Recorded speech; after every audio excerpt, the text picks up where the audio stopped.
Hi, my beautiful family. Welcome to Mr. Peter Stories. Today is a beautiful day to connect with all of you, my precious family members. I hope everyone is having a blessed day filled with joy and happiness. Let's begin with a beautiful prayer. Heavenly Father, thank you for this amazing family that you have brought together from all corners of the world. May you bless them with love, joy, and good health. Strengthen those who are facing struggles, comfort those who need peace, and guide us all as we share this journey of storytelling. May our time together today bring hope and happiness to every heart. Amen. Now, my dear family, I would love to know where each of you is joining from. Are you watching from the United States, home of the great Denzel Washington and Meryl Streep? The United Kingdom, where legends like Idris Elba and Emma Watson shine. South Africa, the land of the iconic Charlize Theron and John Caney. Canada, where stars like Ryan Reynolds and Rachel McAdams come from. Australia, home of the amazing Chris Hemsworth and Margot Robbie. The beautiful Caribbean islands, where we celebrate talents like Jamaica, Cheryl Lee Ralph and Peter Williams, Trinidad and Tobago, Winston Duke and Lorraine Toussaint, Barbados, Rihanna and Jeffrey Holder, the Bahamas, Sidney Poitier and Persia White, Dominica, Jason Clouden, St. Lucia, Joseph Marcel, yes, Jeffrey from the Fresh Prince of Bel-Air, Grenada, Franklin Seals. Or perhaps you're tuning in from another beautiful country. Let me know in the comments below. I also want to hear your thoughts on our last two stories. Did they touch your hearts? Which parts made you smile? Your feedback means the world to me and helps me create even more heartfelt stories for you. Let's take attendance today. Comment present below so I know you're here with us on this beautiful day. Remember, my dear family, you are what makes this community special. Your presence, your love, and your support bring so much joy to our storytelling family. With lots of love and blessings, Mr. Peter, drop your comments below and let's connect. The morning air smelled of salt and destruction. Tiana River stood in front of what remained of Riverflow Cafe, her dream reduced to splintered wood and shattered glass. Hurricane Eliza had swept through Miami with vengeful fury 3 days ago, leaving a trail of devastation in its wake. "It's all gone," she whispered, her voice barely audible over the distant sound of chainsaws and emergency vehicles still clearing the streets. 6 months of savings, 2 years of planning, and just 8 weeks of actually being open, all washed away in a single night. The small coffee counter where she'd served her grandmother's secret recipe Cuban coffee lay crushed under a fallen beam. The hand-painted mural of the Miami coastline that local artist Miguel had spent weeks perfecting was now just fragments of color among the debris. Tiana stepped carefully through what had once been her front door, wincing as broken glass crunched beneath her boots. The waterline on the remaining walls showed how high the storm surge had reached, nearly 5 feet. Everything below that mark was ruined. The antique espresso machine she'd restored herself, the custom-built pastry case, even the old family photos she'd hung to make the space feel like home. She bent down to retrieve a waterlogged menu card, the ink bleeding across the paper. Her grandmother's recipes, cafecito, pastelito de guayaba, tres leches cake, listed in both English and Spanish. Tiana had wanted everyone to feel welcome here.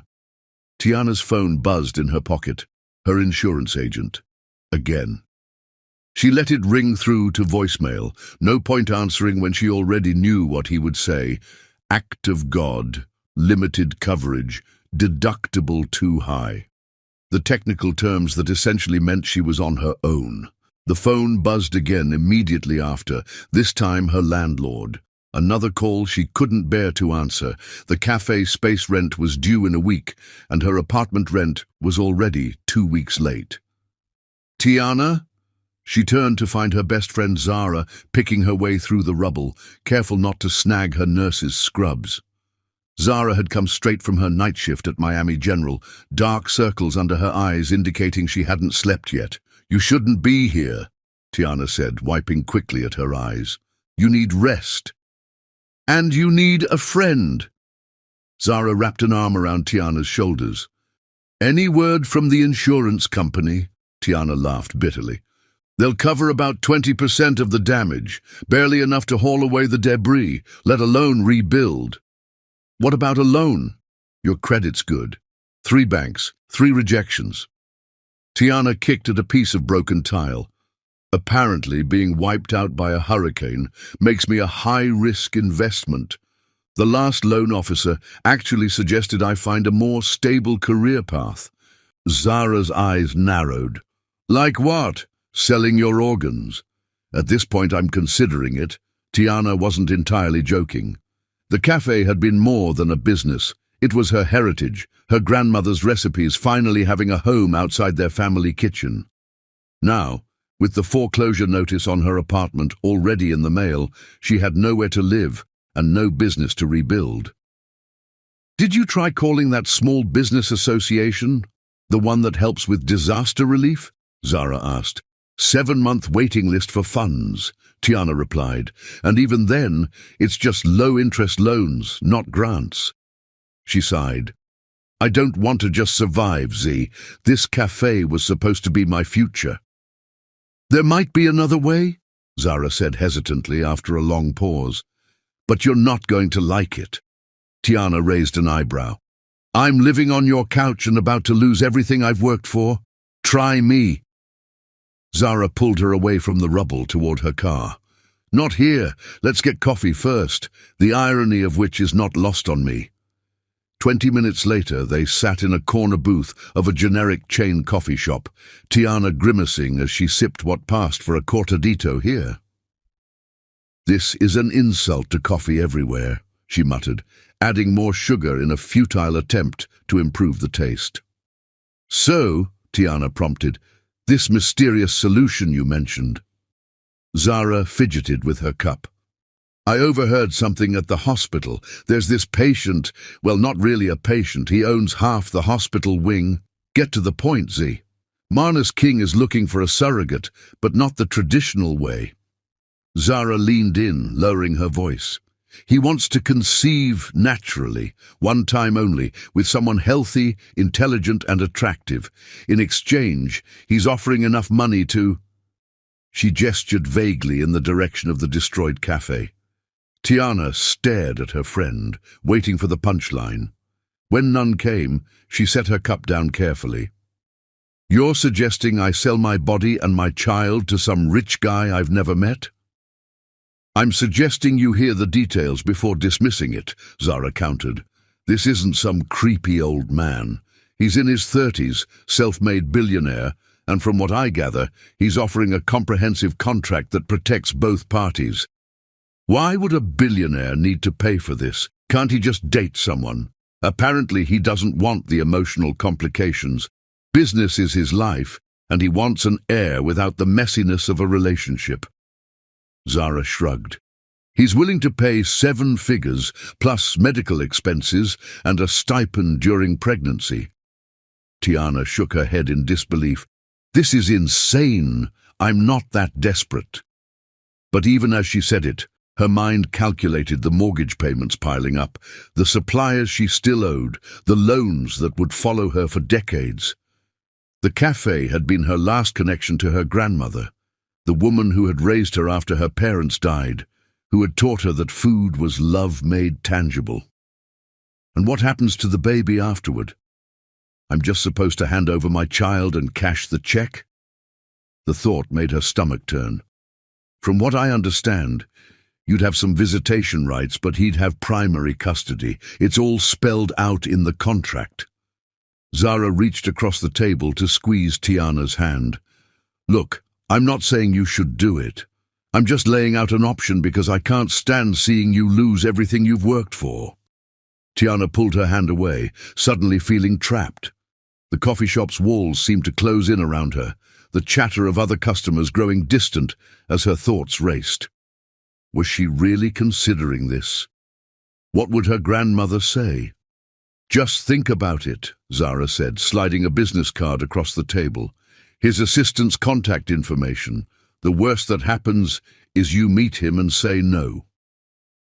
Tiana picked up the card, heavy cardstock with embossed lettering.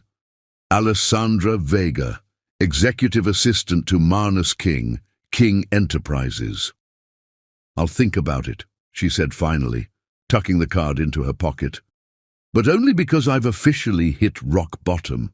What she didn't say was that rock bottom felt a lot like standing in quicksand, and she was sinking fast enough to grab at any rope, no matter how repulsive the hand holding it might be.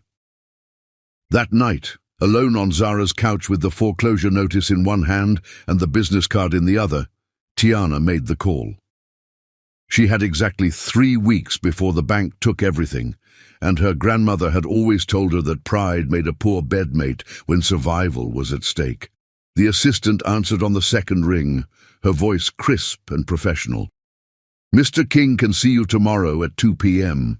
The car will pick you up at 1:30. No questions asked, no details required, as if Tiana were simply another business transaction waiting to be processed. Thank you," Tiana managed to say, her throat suddenly dry. "Should I bring anything? A resume or—" She trailed off, realizing how absurd the question was. What qualifications did one need to sell their womb? "Mr. King has already reviewed your background. Just be punctual." The line went dead before Tiana could ask how Marnus King knew anything about her. As she set the phone down, Tiana caught sight of her reflection in Zara's darkened television screen. The woman looking back at her seemed like a stranger, desperate, cornered, considering something she would have found unthinkable just days ago. "Just a meeting," she told her reflection. "You're just going to hear him out." But as she lay awake that night, watching headlights trace patterns across Zara's living room ceiling, Tiana wondered how much of her soul she was willing to trade to keep her dreams alive. Tomorrow, she would find out exactly what the going rate was. Chapter 2. The Proposition. The black car arrived precisely at 1:30 p.m. Tiana watched it from Zara's apartment window, a sleek Mercedes with tinted windows that seemed to absorb the Miami sunlight rather than reflect it. The driver, dressed in a crisp suit despite the heat, exited and scanned the building numbers before checking his watch. "Well, that's punctual," Zara said from behind her. "You sure you don't want me to come with you?" Tiana shook her head, smoothing down the front of her navy blue dress, the only professional outfit she'd managed to salvage from her flooded apartment. "I need to do this alone." "Just remember, you can walk away at any point," Zara squeezed her shoulder. "No matter how intimidating he is." Tiana had spent half the night researching Marnus King. Business magazines called him brilliant, ruthless, innovative.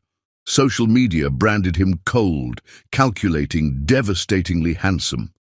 Every article mentioned his intensely private nature and laser focus on expanding King Enterprises from tech into healthcare, real estate, and green energy.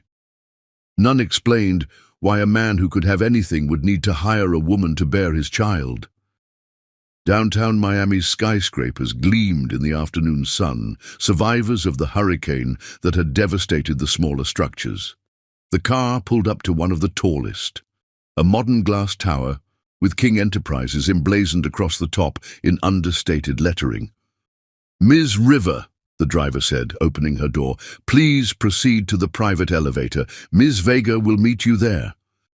The lobby felt more like an art gallery than an office building, with soaring ceilings and sculptures that probably cost more than what remained of Tiana's cafe. A woman waited by a sleek elevator set apart from the main bank, tall, impeccably dressed, with a tablet in hand. "Ms. River, Alessandra Vega." Her handshake was firm, professional. "Follow me, please." The elevator required a keycard and fingerprint scan. "Mr. King values his privacy," Alessandra explained as they ascended. "The top 3 floors are his exclusive domain."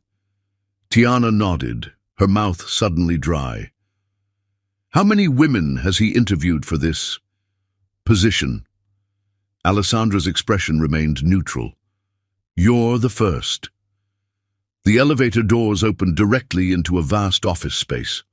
Floor-to-ceiling windows offered a panoramic view of Miami, the glittering bay, the beach, and in the distance, the neighborhood still recovering from the hurricane.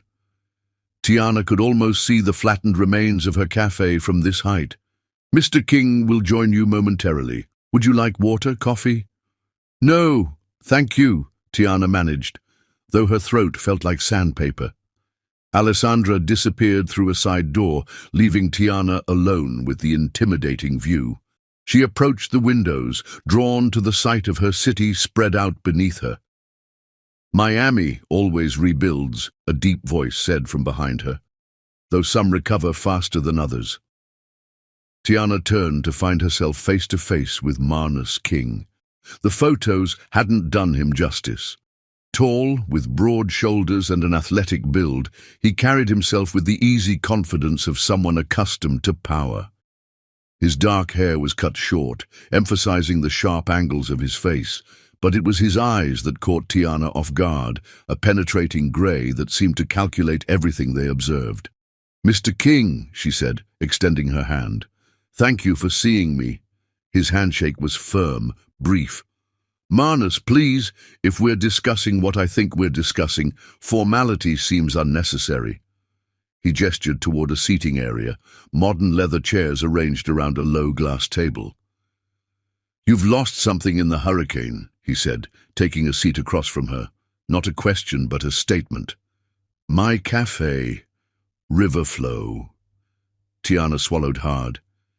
8 weeks open before Eliza hit. "River flow," he repeated. "Cuban-inspired cuisine with a modern twist, located in Little Havana. Your grandmother's recipes formed the foundation of your menu." Tiana blinked in surprise. "You've done your research." "I never enter negotiations uninformed." He leaned forward slightly. "I know about the 3 bank rejections, the insurance settlement that covers barely a fifth of your losses, the foreclosure notice on your apartment, your excellent credit score until 3 weeks ago, your culinary degree from Johnson & Wales, your grandmother who raised you after your parents died in that car accident when you were 11. A chill ran through Tiana, despite the comfortable temperature. "That's thorough. I'm trusting you with something precious to me. Due diligence is required." His expression softened marginally. "I'm sorry about your cafe. The review in the Miami Herald suggested it had exceptional potential." He stood and walked to a sideboard where he poured 2 glasses of water. "Which brings us to why you're here." He handed her a glass, and Tiana took it gratefully, using the moment to gather her composure. "My friend mentioned you're looking for a surrogate." "Not exactly." Manus returned to his seat. "A surrogate carries another couple's embryo. What I'm proposing is a natural conception resulting in a child that would be biologically both of ours, though legally primarily mine." The clinical way he described it made Tiana's skin crawl, yet his directness was almost refreshing after days of sympathetic platitudes from bank managers. "Why?" The question slipped out before she could stop herself. "Why this arrangement instead of the usual ways people have children?" Something flickered in his eyes, amusement perhaps. "The usual ways involve lengthy emotional entanglements that I have neither the time nor inclination for. My company demands my complete focus. I don't date, Ms. River. I don't do relationships." "But you want a child." "I want an heir," he corrected. "Someone to build this legacy for. Someone to continue what I've started when I'm gone."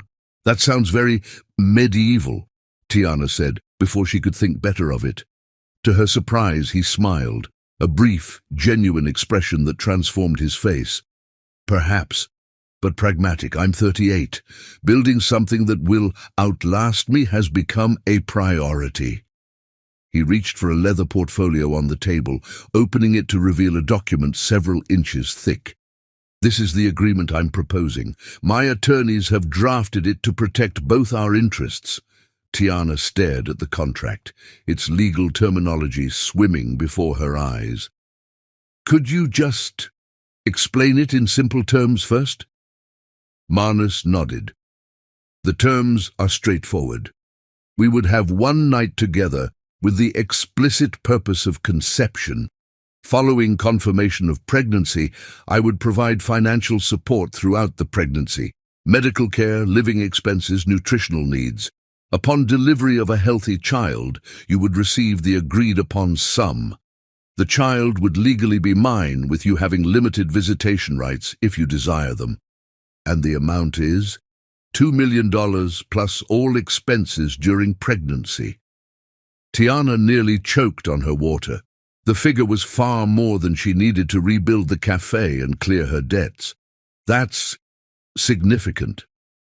I don't undervalue important services, Manus said simply, and bringing my child into the world is perhaps the most important service anyone could provide me. Tiana set her glass down carefully. What if I don't get pregnant? We try once more.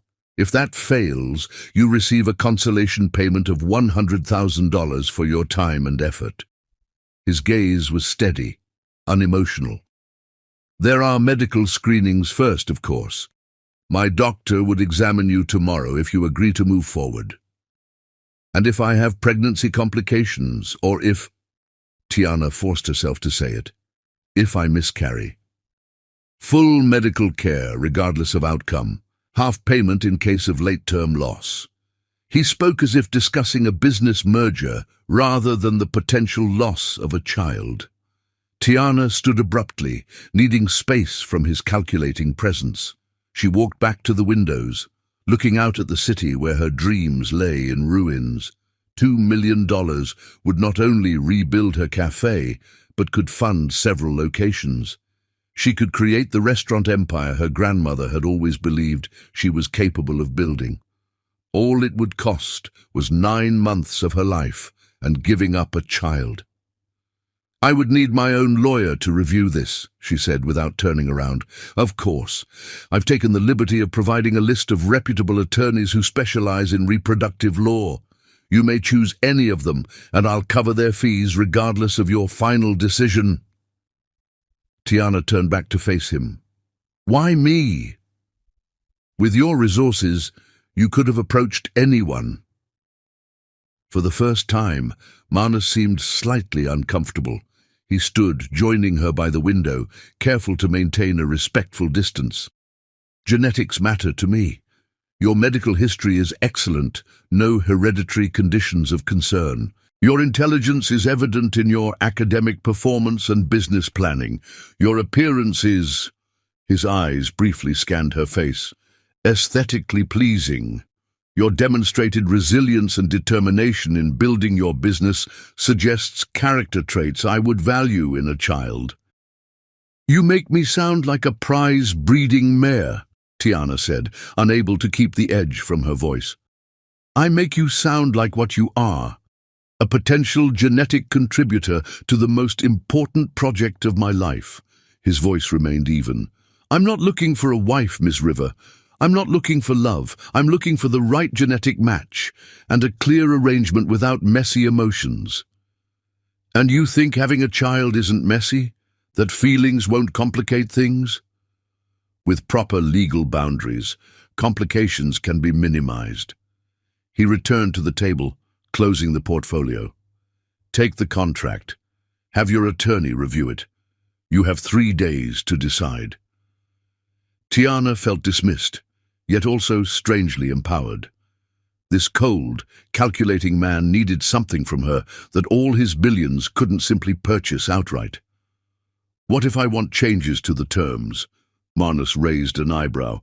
Such as? I don't know yet, but I want the option to negotiate, not just accept or reject. He studied her for a long moment, then nodded. Reasonable. My assistant will provide her direct line. When your attorney has reviewed the contract, we can discuss any proposed amendments. Alessandra appeared as if summoned, carrying a slim leather case. The contract, the attorney list, and my contact information. she explained, handing it to Tiana. "The car is waiting whenever you're ready." Marnus extended his hand once more. "I look forward to hearing your decision, Ms. River." His hand was warm, his grip confident. Tiana wondered what it would be like to be touched by those hands in a more intimate context. The thought sent an unexpected shiver through her that she immediately tried to suppress. "You'll have my answer within 3 days," she said, relieved that her voice remained steady. As the elevator descended, Tiana opened the case, scanning the first page of the contract. The language was cold, clinical.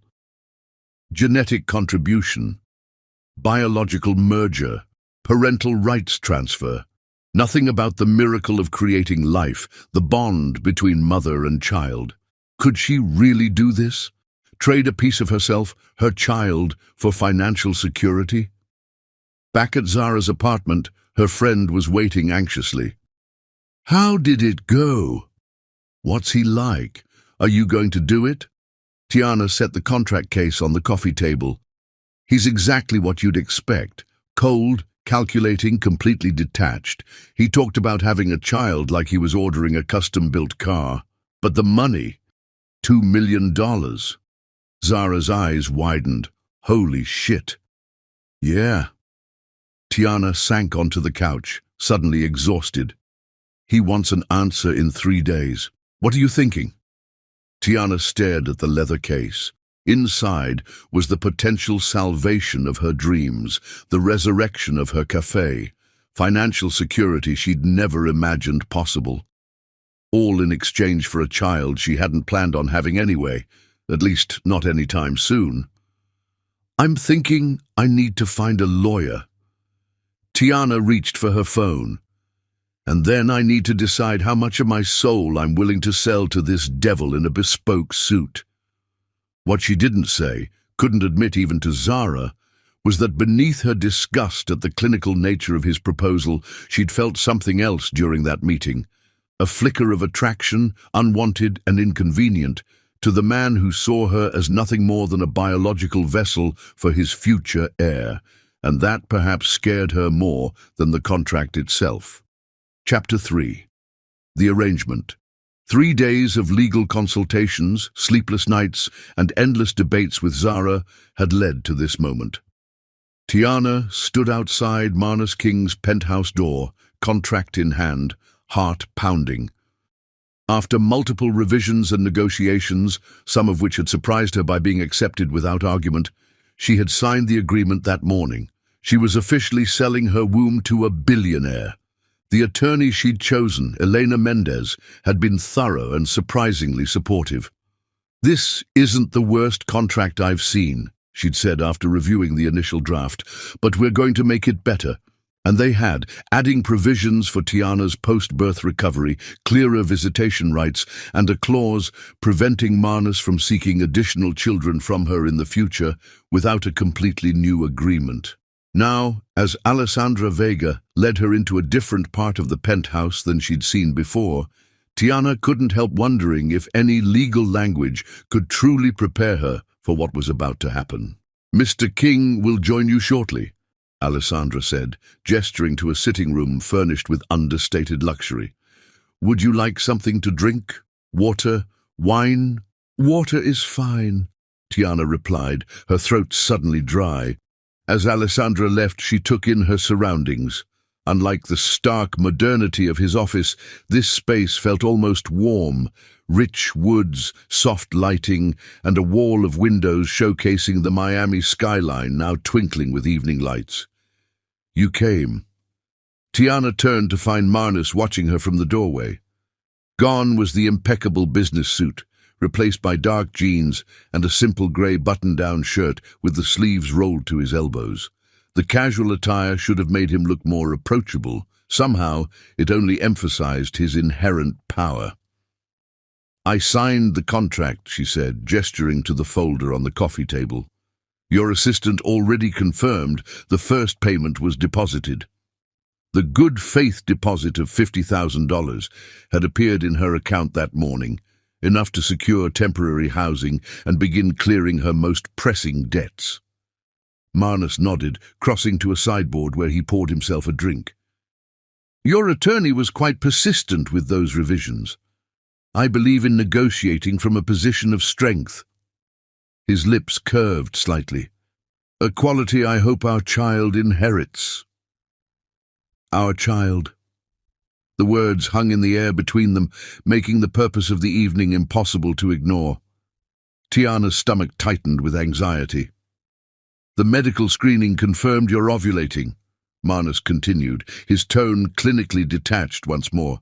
The timing is optimal. Tiana fought the urge to flee. This was happening. This was really happening. I know. Your doctor was very thorough.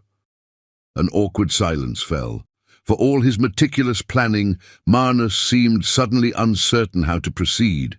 He took a sip of his drink, then set it down untouched. There's a guest room prepared if you'd prefer to. Prepare yourself, he said finally. Or we could have dinner first. The thought of sitting through a meal with the tension hanging between them was unbearable. I think I'd rather just get this over with, Tiana said, then winced at her phrasing. That came out wrong. No, it didn't. This is a transaction, not a seduction. Marnus's voice was flat, but something flickered in his eyes. Follow me. He led her down a hallway to what was clearly the master suite, a spacious room dominated by a large bed with simple, elegant bedding. The lights were dimmed, and floor-to-ceiling windows revealed a breathtaking view of the ocean in the distance. The bathroom is through there if you want privacy, Marnus said, gesturing to a door.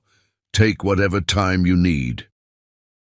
Tiana nodded, grateful for the momentary escape.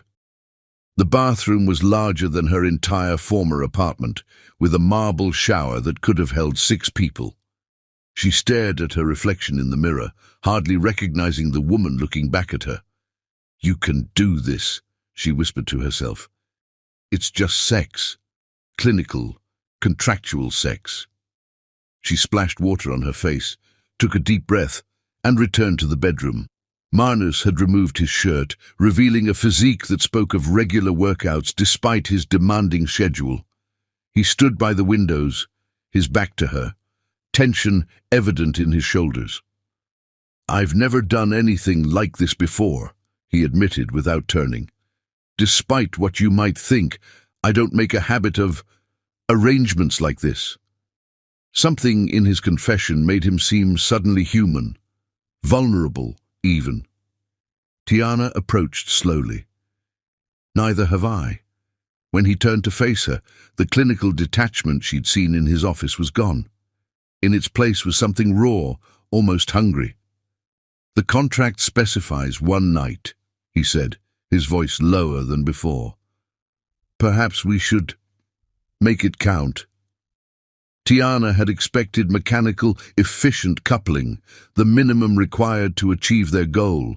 She was wholly unprepared for the way Marnus crossed the space between them and cupped her face in his hands, his eyes searching hers for permission. May I? He asked simply. She nodded, unable to form words as his thumb traced her lower lip. The kiss surprised her, not the hard, dominating pressure she'd expected from a man used to command, but something exploratory, almost questioning. Tiana found herself responding, her hands moving to his chest, feeling his heartbeat racing beneath her fingertips. What followed was nothing like the clinical procedure outlined in their contract. Marnus touched her with reverent attention, learning her body's responses with the same focus he likely gave to complex business negotiations. Clothes were removed slowly, each new expanse of skin explored with hands and lips. When he finally laid her on the bed, Tiana was stunned by her own desire. This was supposed to be a transaction, a means to an end. Yet as Marnus moved above her, his eyes never leaving hers, something shifted between them. You're beautiful, he whispered, the words seemingly torn from him against his will. Tiana felt a power she hadn't expected, the power to crack the composure of this controlled man, to draw unexpected tenderness from someone who prided himself on emotional detachment. She pulled him closer, her body arching into his, no longer simply accommodating but actively seeking. Their coupling was neither the mechanical act she'd dreaded nor the cold transaction he'd proposed. Instead, it was heat and connection, bodies finding a rhythm that belied their status as strangers. Marnus whispered her name as they moved together, the sound of it on his lips unexpectedly intimate. When release came, it swept through them both with an intensity that left Tiana gasping. Marnus held her tightly, his face buried in her neck, his breathing ragged against her skin. For several long moments they remained entwined, the line between business arrangement and genuine connection blurred beyond recognition. Reality returned slowly. Marnus rolled away first, his expression unreadable in the dim light. The careful distance he'd maintained in all their previous interactions seemed impossible now that they'd shared such intimacy.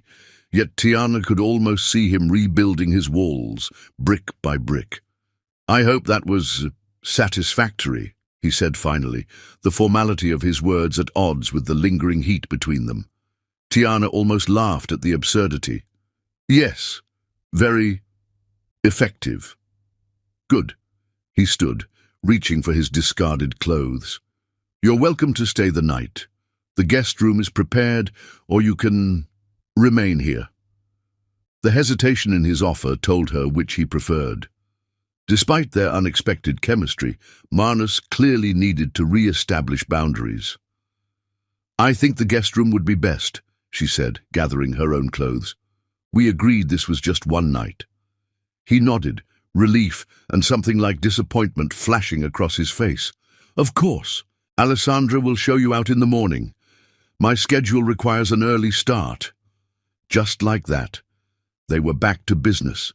Except Tiana couldn't forget the way he'd looked at her, touched her, whispered her name, couldn't forget the moment his careful control had shattered, revealing something almost vulnerable beneath.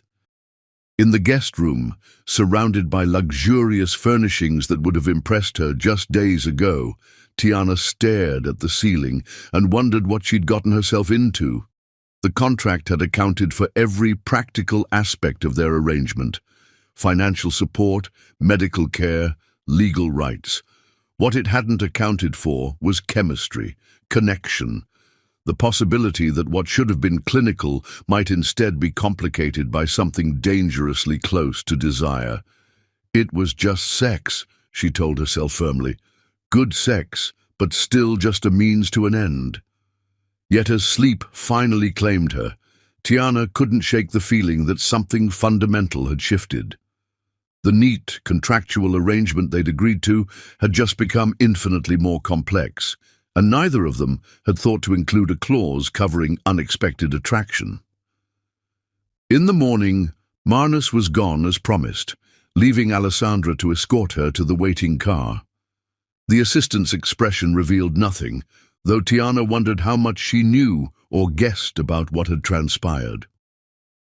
"Mr. King asked me to provide you with this," Alessandra said, handing Tiana a small bag containing a morning-after pill. "The contract specifies trying to conceive, but he wanted to ensure you had options." Tiana stared at the pill, surprised by this unexpected consideration. After a moment's hesitation, she handed it back. "The contract specifies trying to conceive," she repeated. "I intend to honor my end of the bargain." Alessandra's professional mask slipped briefly, revealing something like respect. "Very well. The car will take you wherever you'd like to go." As the elevator descended, Tiana placed a hand on her stomach, wondering if a new life had already begun taking form within her. If so, would it have Marnus's penetrating grey eyes, his determined chin, her own stubborn streak? The thought should have terrified her. Instead, she felt a strange calm. Whatever happened next, pregnancy or not, complications or smooth sailing, she'd faced the most difficult part: spending a night with a man who saw her as a means to an end. What she hadn't expected was that she might see glimpses of something more in him, something human beneath the billion-dollar armor, something that made her wonder if the clinical arrangement they'd signed might prove far messier than either had anticipated. Chapter 4. Unexpected Complications. Tiana stared at the pregnancy test on her bathroom counter, the 2 pink lines unmistakable even from across the room. 3 weeks after her night with Marnus, she had confirmation. She was pregnant with a billionaire's baby. She'd taken the test at the earliest possible moment, though Marnus's contract stipulated she should immediately contact his private physician for official confirmation. The doctor had scheduled her for later that morning, but Tiana needed this moment alone with the knowledge before it became another clause in their agreement. Her hand drifted to her still flat stomach. Was it real?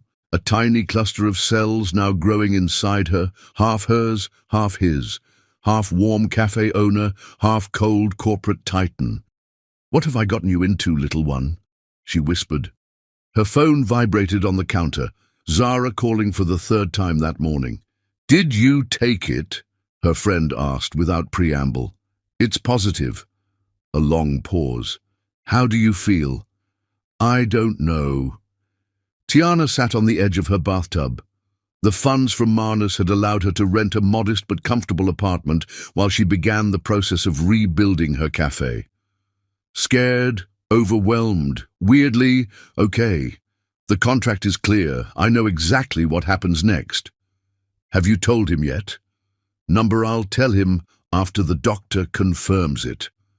2 hours later, sitting in the plush office of Dr. Elizabeth Chen, Tiana received that confirmation along with a folder of prenatal vitamins, dietary guidelines, and a schedule of appointments that seemed excessive for someone only 3 weeks pregnant. "Mr. King has arranged for you to have the most comprehensive prenatal care available," Dr. Chen explained, her manner professional but kind. "I'll be overseeing everything personally." "Is that standard practice?" Tiana asked, flipping through the detailed care plan.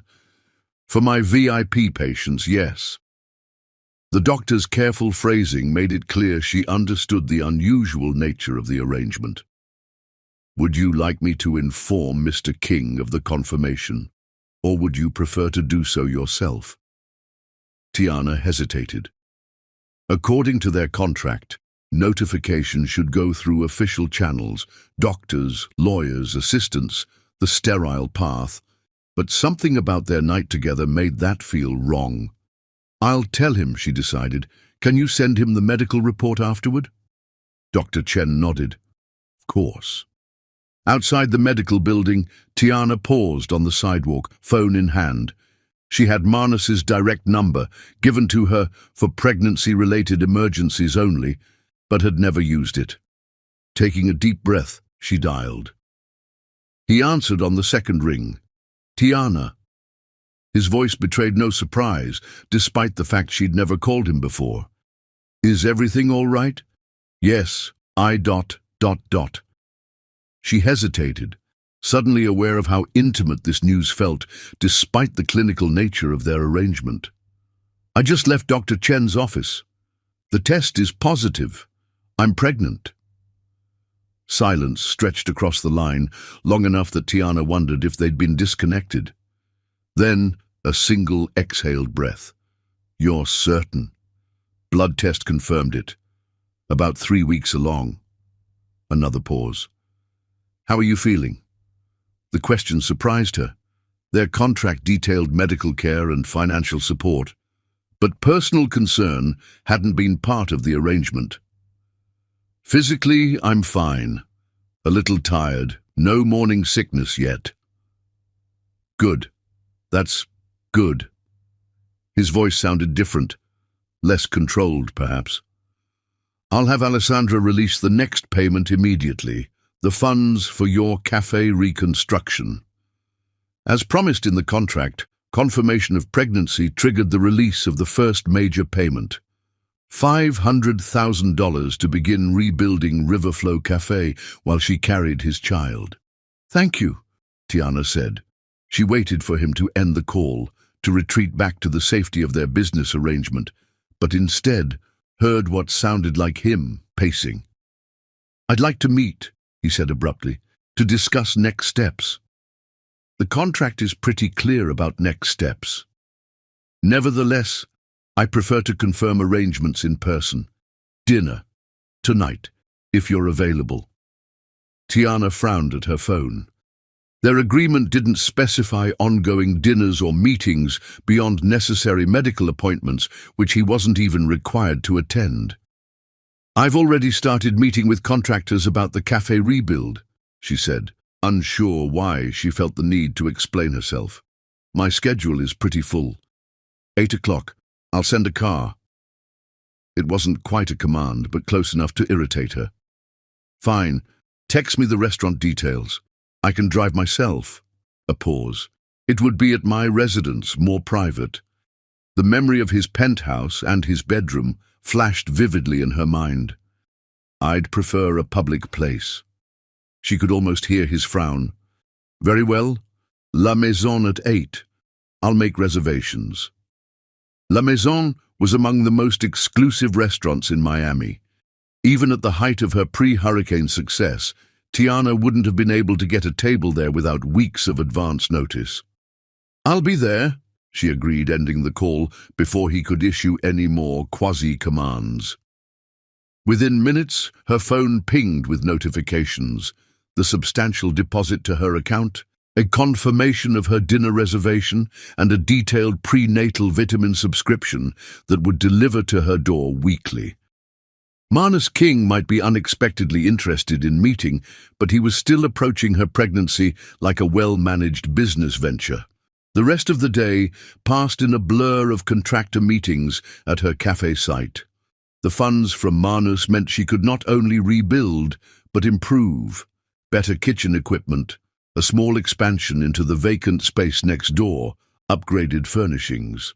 As she reviewed plans with the construction manager, Tiana found herself temporarily forgetting the strange circumstances that had made this restoration possible. Until her phone pinged with another notification, a grocery delivery service had been set up in her name, with a curated selection of pregnancy-approved foods scheduled for weekly delivery. "I don't remember agreeing to this," she muttered, scrolling through the elaborate meal plan someone had created for her. By the time she arrived at La Maison that evening, Tiana's initial gratitude had curdled into irritation. Marnus was already seated at a secluded corner table when the maitre d' led her through the dimly lit restaurant. He stood as she approached, his eyes taking in the simple black dress she'd chosen. "You look well," he said, pulling out her chair. "Thank you for the cafe funds," Tiana replied, getting straight to business as she sat. "The contractors started drawing up plans today." Marnus nodded, signaling a waiter who immediately appeared with sparkling water for her and what looked like scotch for him. "I've taken the liberty of arranging some additional services to ensure your health and comfort during the pregnancy." "Yes, I noticed. Grocery delivery, vitamin subscriptions, a prenatal yoga class membership I didn't ask for." She met his eyes directly. "The contract specified medical care and a monthly stipend. It didn't mention you micromanaging my life." Something flashed in his grey eyes, surprise perhaps at being challenged. "I'm ensuring optimal conditions for my child's development." "Our child," Tiana corrected, "at least biologically. And while I appreciate the thought, I'm perfectly capable of managing my own nutrition and activities." Marnus leaned back slightly, studying her. "Most women would appreciate such conveniences. I'm not most women, and I didn't agree to surrender my autonomy along with my eggs." She took a sip of water. "If you want to help, ask what I need instead of assuming." For a moment he looked ready to argue, but then his expression shifted into something almost like respect. "Very well. What do you need, Tiana?" The directness of his question caught her off guard. "I need to maintain some control over my life. This situation is already strange enough without feeling like I'm being monitored and managed. Marnus nodded slowly. Fair enough. Though you should know the prenatal dietary guidelines came from Dr. Chen, not me. I have her recommendations in writing. I don't need them delivered to my doorstep in the form of pre-selected groceries. A waiter approached with menus, but Marnus waved him away. We'll need a few more minutes. When they were alone again, he leaned forward. There's something else we should discuss. Tiana tensed. What? Security. His expression turned serious. Once news of your pregnancy becomes public knowledge, you may face unwanted attention. I've arranged for discreet security personnel to— Absolutely not, Tiana interrupted. I'm not having bodyguards following me around. This isn't negotiable. The businessman was back, his tone firm. My position makes anyone connected to me a potential target. That now includes you and, more importantly, my child. Our child, Tiana corrected again, more forcefully this time, and I didn't sign up to be followed by men in dark suits. The security team is professional and unobtrusive. You'll hardly notice them. That's not the point. Tiana fought to keep her voice even despite her rising irritation. The point is, you're making decisions about my life without consulting me first. Marnus's jaw tightened. These aren't arbitrary decisions.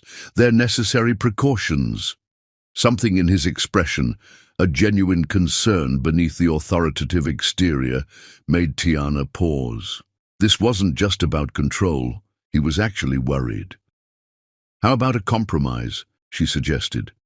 Security when I'm at public events or meetings related to the cafe opening, but not for my day-to-day activities. He frowned.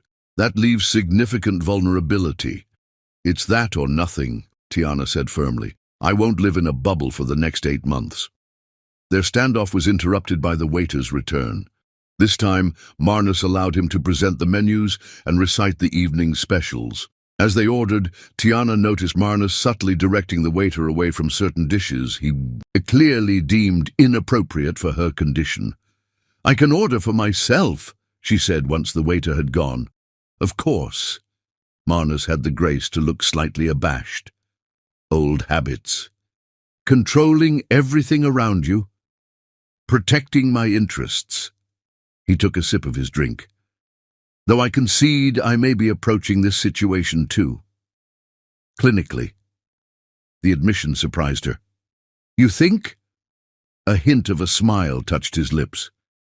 Our arrangement is unusual. I'm not accustomed to sharing decision-making when it comes to important projects. I'm not a project, Tiana said quietly, and neither is this baby. Something flickered in his eyes. Discomfort, perhaps, or realization. Number, you're not. He set his glass down carefully. I apologize if my actions have seemed overbearing. My intention was to provide support, not to control. The apology, however qualified, was unexpected. Tiana studied him across the table, remembering the flashes of vulnerability she'd glimpsed during their night together.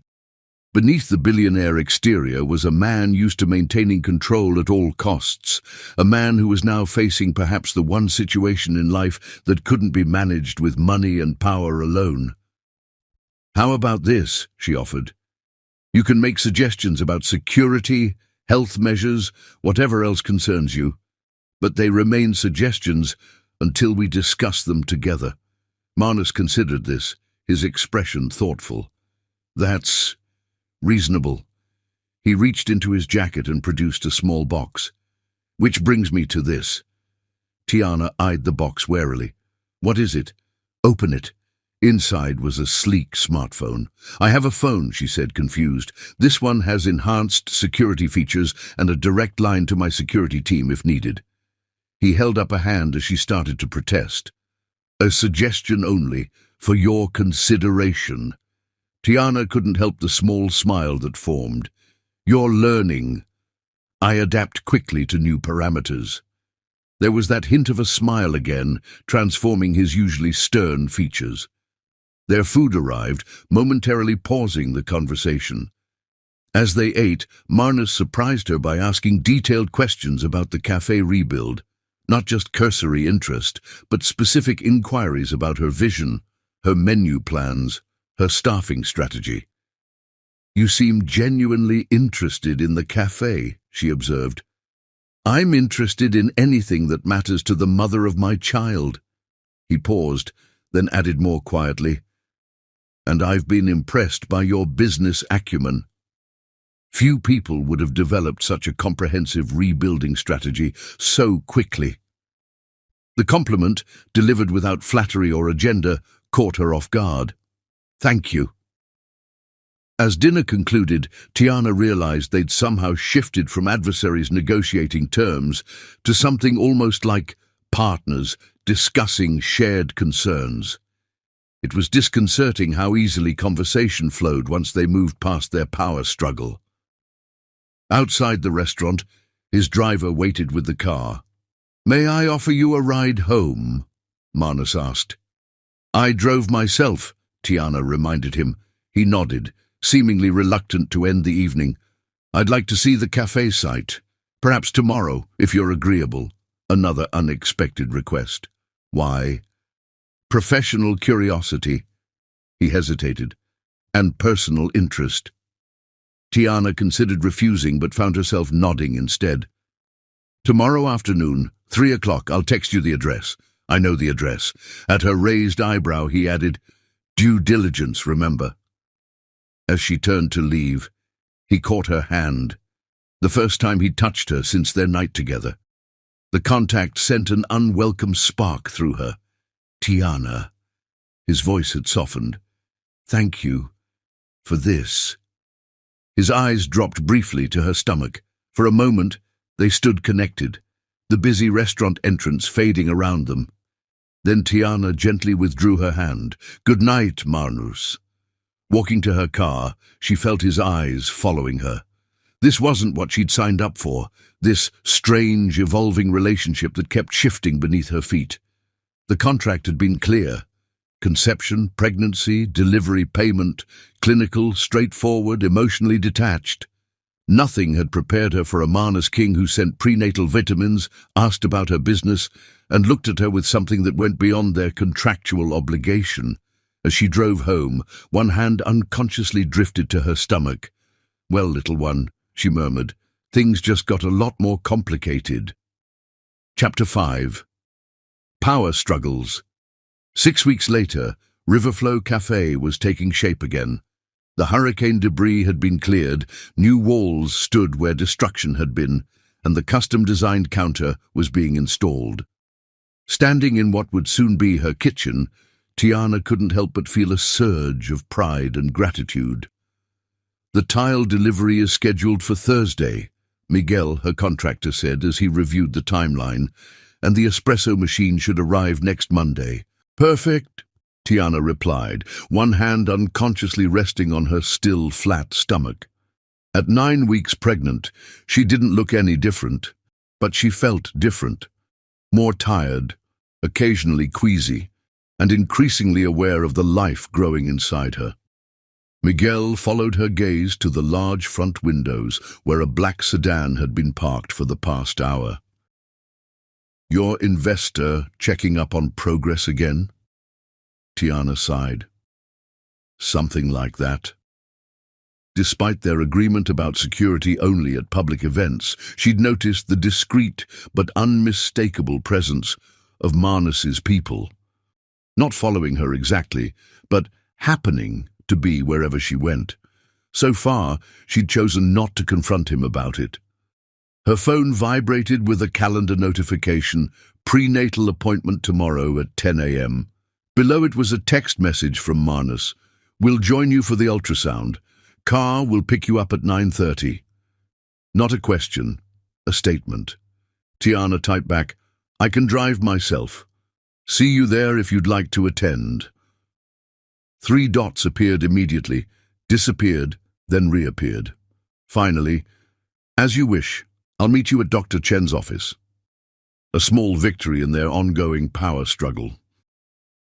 Since confirming her pregnancy, Marnus had inserted himself into her life in ways the contract never specified, calling daily for updates, arranging deliveries of pregnancy-appropriate foods, insisting on reviewing the cafe reconstruction plans for safety considerations. The cafe itself was progressing faster than expected, largely because Marnus had connections with suppliers and contractors that moved Tiana to the front of every waiting list. She appreciated the help, but resented the implication that she couldn't manage on her own. Ms. River, Miguel's voice pulled her back to the present. The lighting fixtures, chrome or brass finishes. Brass, she decided, warmer aesthetic. After finalizing the remaining details, Tiana left the construction site, deliberately walking past the black sedan. The driver studiously avoided eye contact, confirming her suspicions. Shaking her head, she got into her own car and headed to Zara's apartment for their weekly dinner. "He's still having you followed?" Zara asked later as they sat on her balcony, the Miami sunset painting the sky in brilliant oranges and pinks.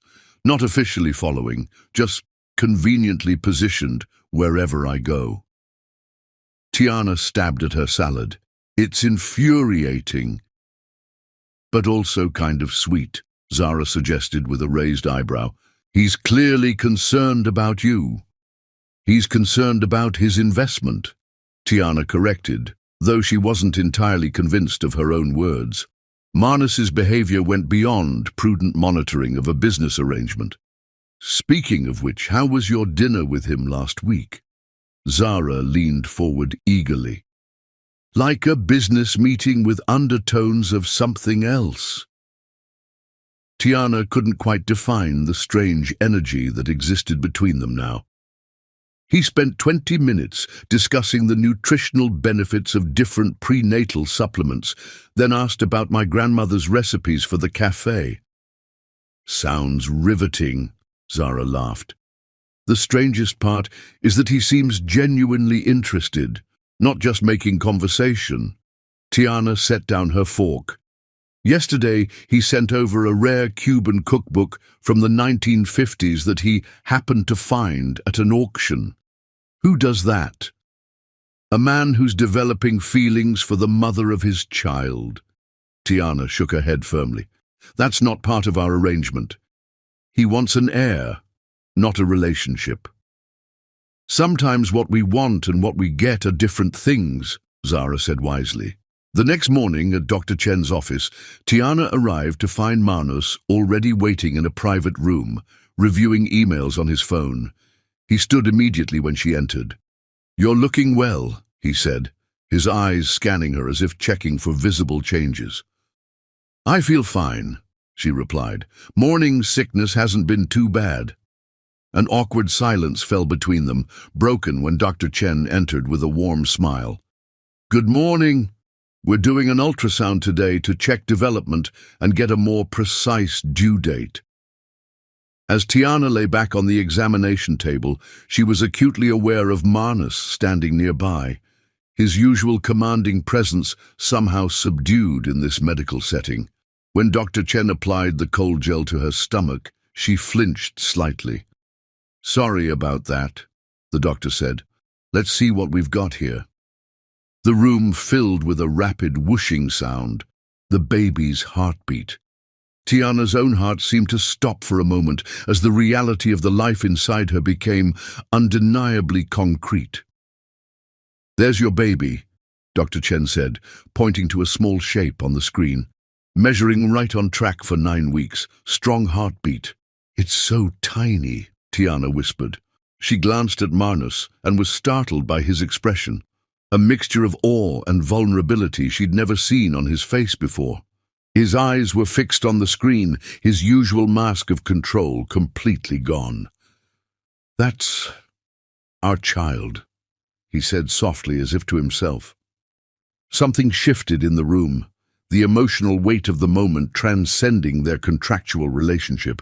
This wasn't just a business arrangement anymore. It was a life they had created together, however clinical the circumstances. The moment broke when Dr. Chen finished the examination and handed Tiana tissues to wipe away the gel. "Everything looks perfect. I'll print some images for you both." As Tiana sat up and adjusted her clothing, Marnus seemed to collect himself, the businessman returning, as he asked Dr. Chen detailed questions about development milestones and optimal nutrition. In the hallway afterward, he held the envelope containing the ultrasound images, looking uncharacteristically uncertain. "Would you like these? I can have copies made." "We can share them," Tiana said, surprised by her own generosity. "You keep those. I have the real thing with me all the time anyway." She gestured to her stomach with a small smile.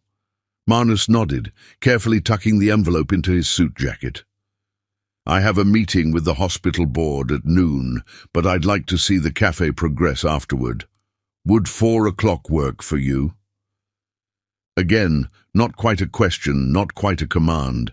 Tiana considered refusing on principle, but found herself saying, "4 is fine. I'll meet you there." That afternoon, Marnus arrived precisely on time, having exchanged his formal suit for more casual dark jeans and a light blue button-down shirt. Even in relaxed clothing, he exuded authority as he examined the reconstruction. "The support beams should be hurricane-reinforced," he said, inspecting the framework. "And you'll want impact-resistant glass for these front windows." Tiana crossed her arms. "The contractor already recommended those upgrades. We're implementing them." "Good," Marnus nodded approvingly. "What about a backup generator? Power outages are common during storm season." "Already in the plans." She couldn't keep the edge from her voice. "Contrary to what you might think, I can manage a business renovation without supervision."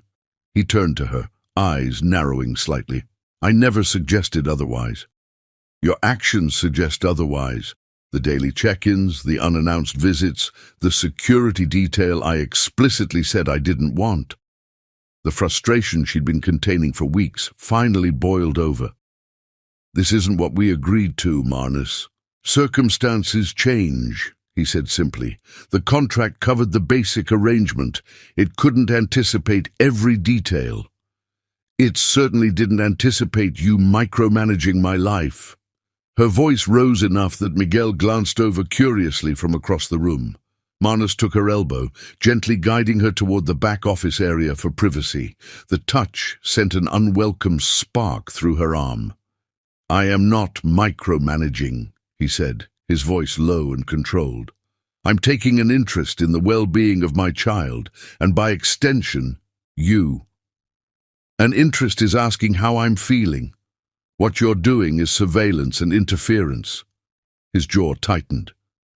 "You agreed to security at public events. The cafe reconstruction qualifies. A car parked outside my apartment at night doesn't," Tiana countered. "Yes, I noticed." "Every night this week." For a moment, Marnus looked almost abashed.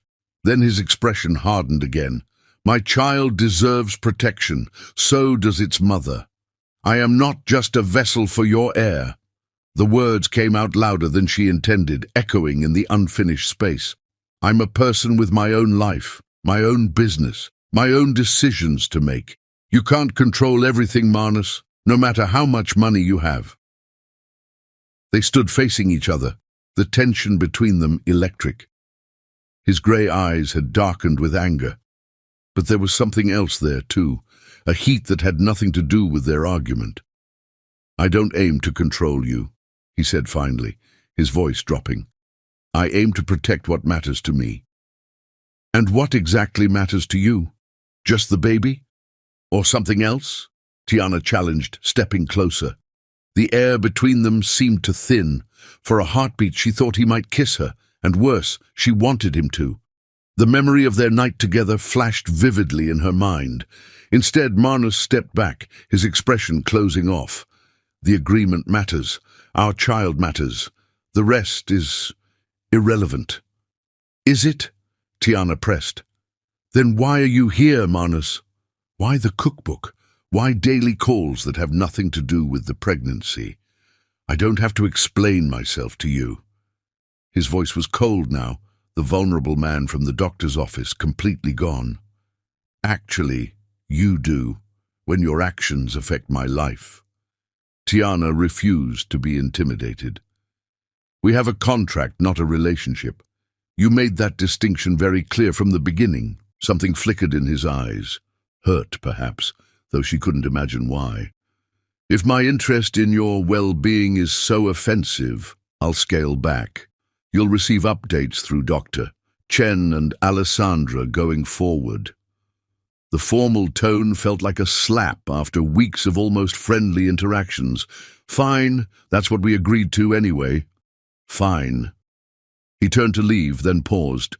"The security stays, non-negotiable." Before she could argue further, he was gone, his long strides carrying him quickly out of the cafe and into the waiting car. Tiana stood in the middle of her half-finished cafe, simultaneously relieved and bereft. This was what she wanted, wasn't it? Professional distance, adherence to the original agreement, no complications. Yet as she watched his car pull away, she couldn't ignore the hollow feeling in her chest.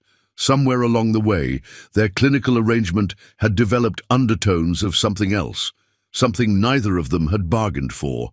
That evening, her phone remained silent.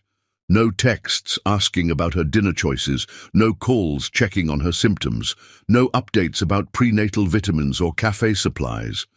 Just as she'd insisted, just as they'd agreed. Tiana placed her hand on her stomach, where their child grew oblivious to the complicated emotions swirling between its parents. "Your father is the most infuriating man I've ever met," she told the baby.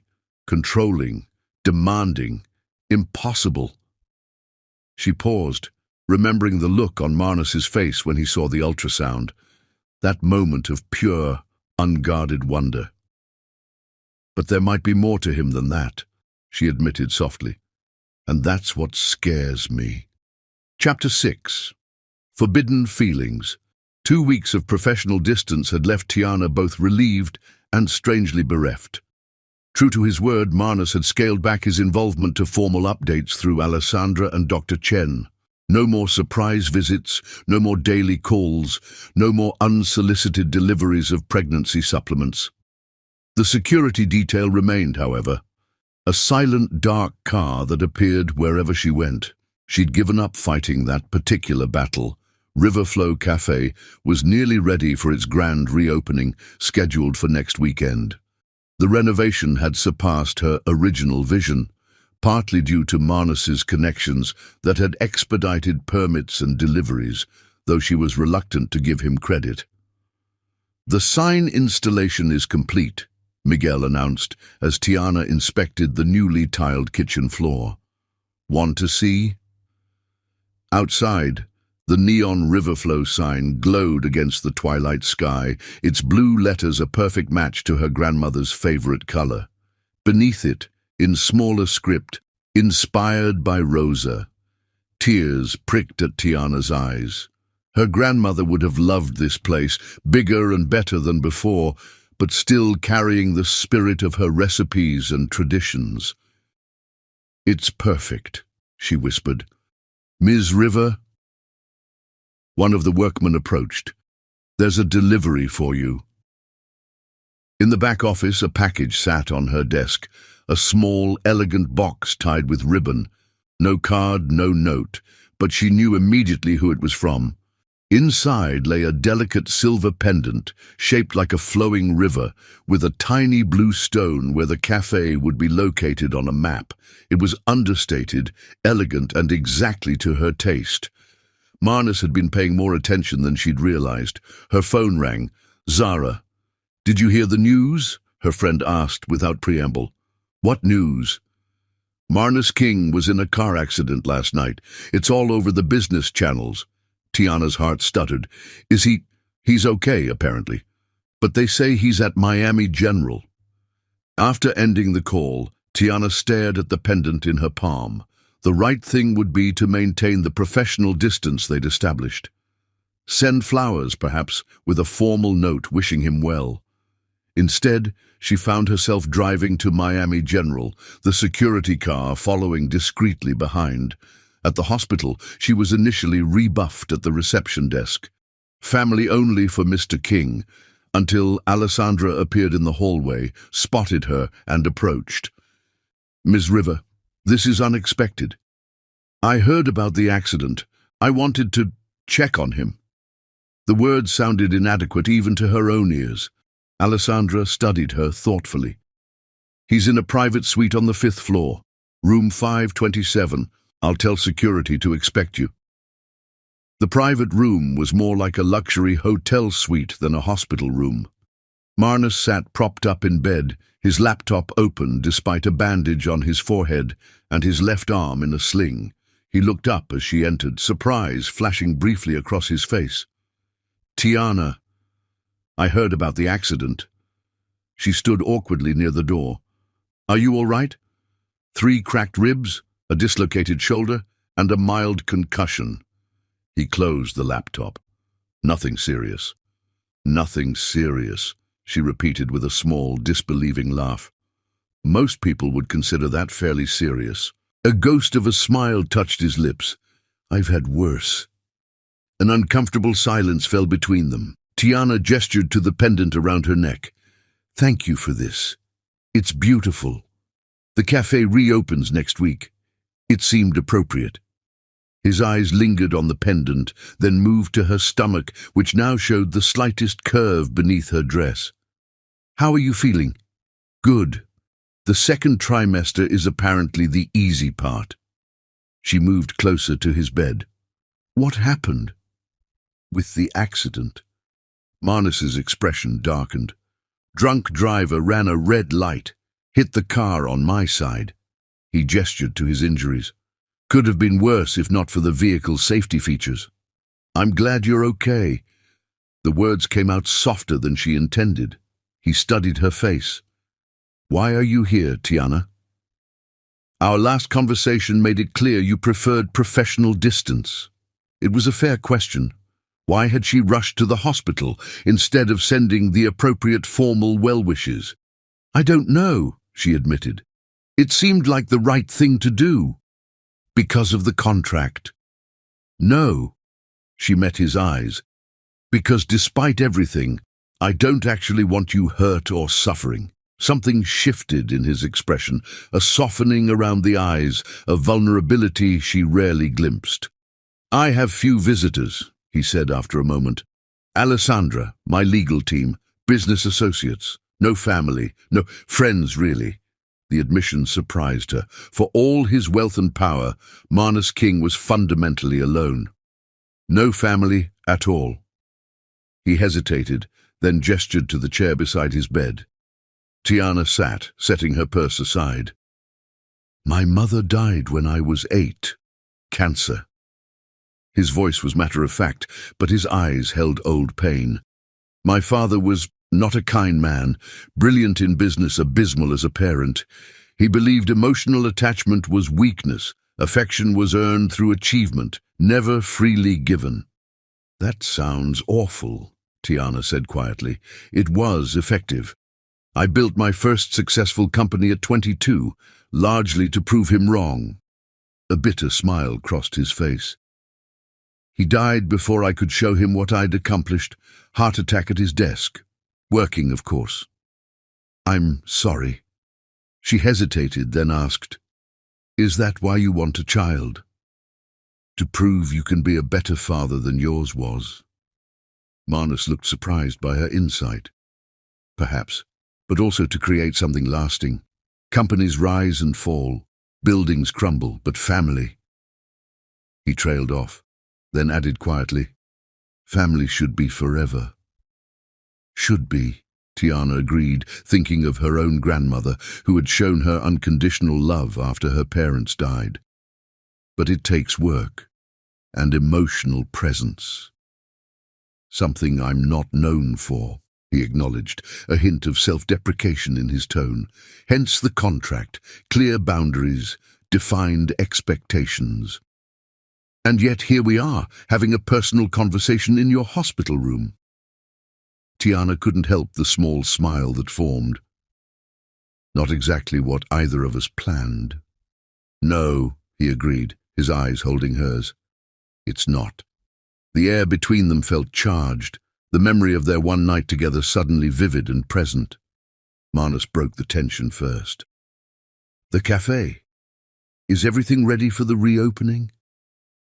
Grateful for the subject change, Tiana described the final preparations, the staff she'd hired, the updated menu that honored her grandmother's recipes while adding contemporary twists. To her surprise, he listened with genuine interest, asking thoughtful questions about her business strategy and marketing plans. This wasn't the controlling billionaire trying to manage her life, but a fellow entrepreneur offering perspective. You've thought this through thoroughly, he said, sounding impressed.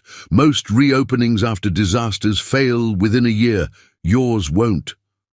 That's oddly encouraging coming from someone who's seen my financial history. Your previous setback was circumstantial, not operational. He reached for a glass of water, wincing as the movement jarred his ribs. Instinctively, Tiana moved to help, holding the glass for him. For a moment, their hands overlapped, the simple contact sending warmth through her fingers. Thank you, he said, his voice lower than before. She stepped back quickly. I should go. You need rest. Tiana. He seemed about to say something important, then shook his head. Thank you for coming. It was unexpected. Well, I'm carrying your child. I have a vested interest in your continued existence. She tried for a light tone, but the words felt heavier than intended. Is that the only interest you have? The question hung between them, more vulnerable than anything he'd asked before. Tiana's breath caught. This was dangerous territory, acknowledging the undercurrent that had been building between them since their night together. I should go, she repeated, gathering her purse. Get some rest, Manus. I'm glad you're okay. She felt his eyes on her back as she left, questions unanswered, feelings unacknowledged. 3 days later, Tiana was reviewing the final catering order for the reopening when a call came from Dr. Chen's office. Ms. River, we've noticed some anomalies in your latest blood work. Nothing alarming, but Dr. Chen would like you to come in tomorrow for additional testing. Fear gripped her heart. Anomalies. What kind of anomalies? Is the baby okay? The baby appears fine on all scans, the nurse assured her. This is likely just a precautionary measure. Dr. Chen prefers to be thorough. After hanging up, Tiana stood frozen, one hand protectively covering her stomach. The baby had become real to her, not just a clause in a contract, but a life she already loved fiercely. Without thinking, she dialed Manus's number. Tiana, he answered immediately, concern evident in his voice. What's wrong? The fact that he knew something was wrong from just her call told her how rare it was for her to contact him directly. Dr. Chen wants additional tests tomorrow. Something about anomalies in my blood work. Her voice shook slightly despite her attempt to remain calm. What time is the appointment? His tone shifted to problem-solving mode. 10 in the morning. I'll meet you there. It wasn't a question, and this time she didn't want it to be. Okay, she agreed softly. Tiana. His voice gentled. Try not to worry. Dr. Chen is exceptionally cautious. This is likely nothing serious. I know, She stopped, unwilling to admit how scared she felt. You're not alone in this, he said, seeming to understand her unspoken fear. Whatever happens, we'll handle it together. The we caught her off guard, so different from the clinical, detached language of their contract. This was Manus offering partnership, support, shared responsibility. Thank you, she whispered. That night, Tiana could barely sleep, worry gnawing at her despite rational attempts to remain calm. Around midnight, her phone chimed with a text message from Manus. The clinic opens at 8 a.m. I've arranged for Dr. Chen to see you first thing. Car will pick you up at 7:30 if that's acceptable." For once, his controlling tendencies felt comforting rather than intrusive. She texted back a simple "thank you." His response came immediately: "Try to rest. Stress isn't good for either of you." The concern behind the words warmed something in her chest, something she'd been trying to ignore since their night together. Despite her resistance, despite the contract, despite his sometimes overbearing nature, Manus had somehow begun to matter to her as more than just the father of her child. The realization should have terrified her. Instead, as she finally drifted towards sleep, she felt a strange sense of comfort in knowing she wouldn't face tomorrow's uncertainty alone.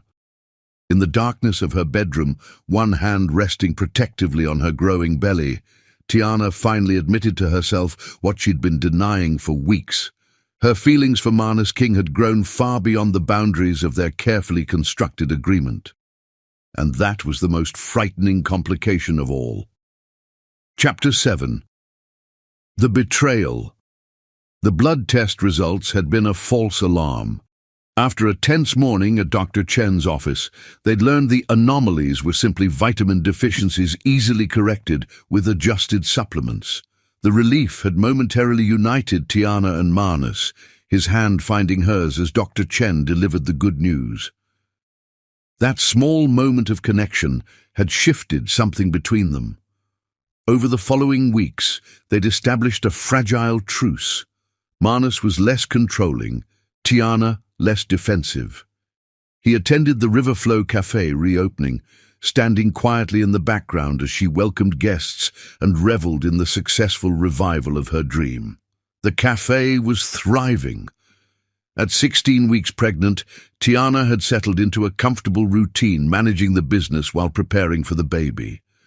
Manus called regularly, their conversations gradually extending beyond pregnancy updates to genuine exchanges about their days. She was almost happy, until the envelope arrived. Zara had brought it to the cafe during the lunch rush, a thick manila envelope that had been delivered to Tiana's old address. Probably just junk mail, her friend had said. Hours later, alone in her office, Tiana finally opened it.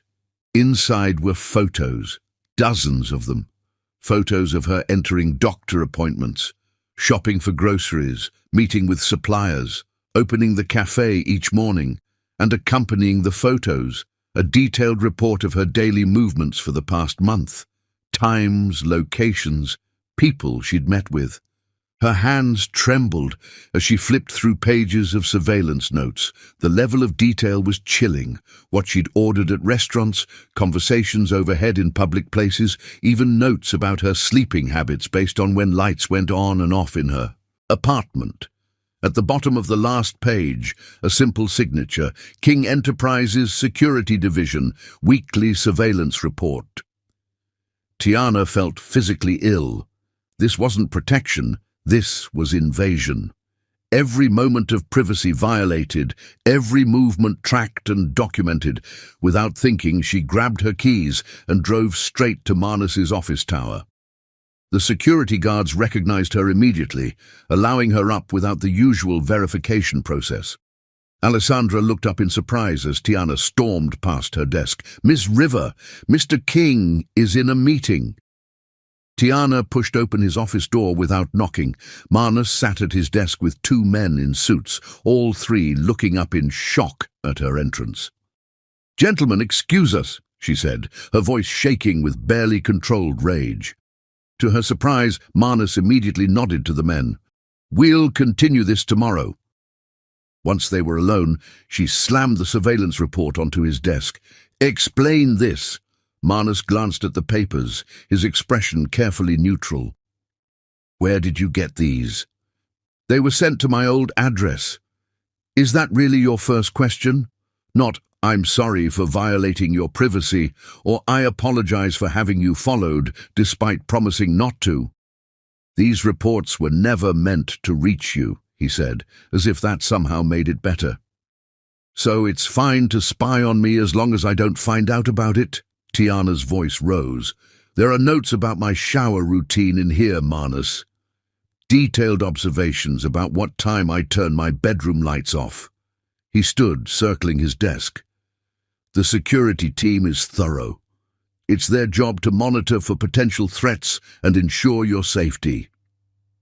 This goes far beyond security concerns. She flipped to a particularly disturbing page. Subject appears emotionally agitated after phone call. Consumed entire pint of ice cream while watching television. That's not security. That's stalking. I instructed them to be comprehensive, Manus admitted. Perhaps they were overzealous in their reporting. Overzealous? Tiana laughed bitterly. You had people watching me in my most private moments, people documenting my emotional states, my eating habits, my conversations with friends. For your protection. No! She cut him off sharply. Don't insult me by pretending this was for my benefit. This was about control. Your need to know everything, manage everything, own everything. Something hardened in his expression. I have enemies, Tiana. People who would use any vulnerability against me. You and the baby represent such a vulnerability. We're not possessions to be guarded. We're people. She pressed a hand to her growing bump. I trusted you. Despite the contract, despite your controlling tendencies, I was starting to believe you actually cared, that we could find a way to co-parent respectfully. I do care, he insisted, reaching for her hand. She stepped back. People who care don't violate trust this way. Tears threatened, but she fought them back. You accessed my medical records too, didn't you, beyond what Dr. Chen officially shared? His hesitation was answer enough. God, there's probably nothing about my life you haven't invaded. The realization was crushing. Was anything real? Or was I just another asset to be monitored and managed? You're being irrational, Manus said, his tone shifting to the cold, dismissive one he used in business confrontations. The pregnancy hormones are clearly affecting your emotional stability. The condescension was the final straw. And there it is. When you can't defend your actions, dismiss me as a hysterical pregnant woman. Tiana, number. We're done here. She gathered the surveillance papers with shaking hands. From now on, we communicate through lawyers only. Stay away from me. Stay away from my cafe. And tell your security people that if I see them following me again, I'll file for a restraining order. That would violate our contract, he said stiffly. Then I guess I'll see you in court. She turned to leave, then stopped. I thought I saw something in you, Manus. Something beyond the cold businessman. I was wrong. His face remained impassive, but something flickered in his eyes. Regret, perhaps, or anger. You're making a mistake. No. My mistake was ever thinking you could care about anyone other than yourself. The words were cruel, chosen to hurt, and she saw they hit their mark. As she walked out of his office, past a wide-eyed Alessandra, Tiana felt something inside her breaking. Not just anger or betrayal, but grief for what might have been, the fragile connection they'd been building, the possibility that they might raise their child in some kind of harmony. All destroyed by his fundamental inability to trust, to respect boundaries, to see her as an equal rather than an asset to be controlled. In her car, she finally allowed the tears to come. Her phone buzzed repeatedly with calls from Manus, but she ignored them all. It's just you and me now, little one, she whispered to her belly. We'll figure this out somehow. But as she drove home, Tiana wondered how she could ever trust again, not just Manus, but anyone. The man who knew her most intimately, who shared the creation of the life growing inside her, had violated her in ways she couldn't forgive. And the worst part, despite everything, some traitorous part of her heart still ached for what they'd lost. Chapter 8. Separation. 2 weeks of rigid silence followed the confrontation in Manus's office.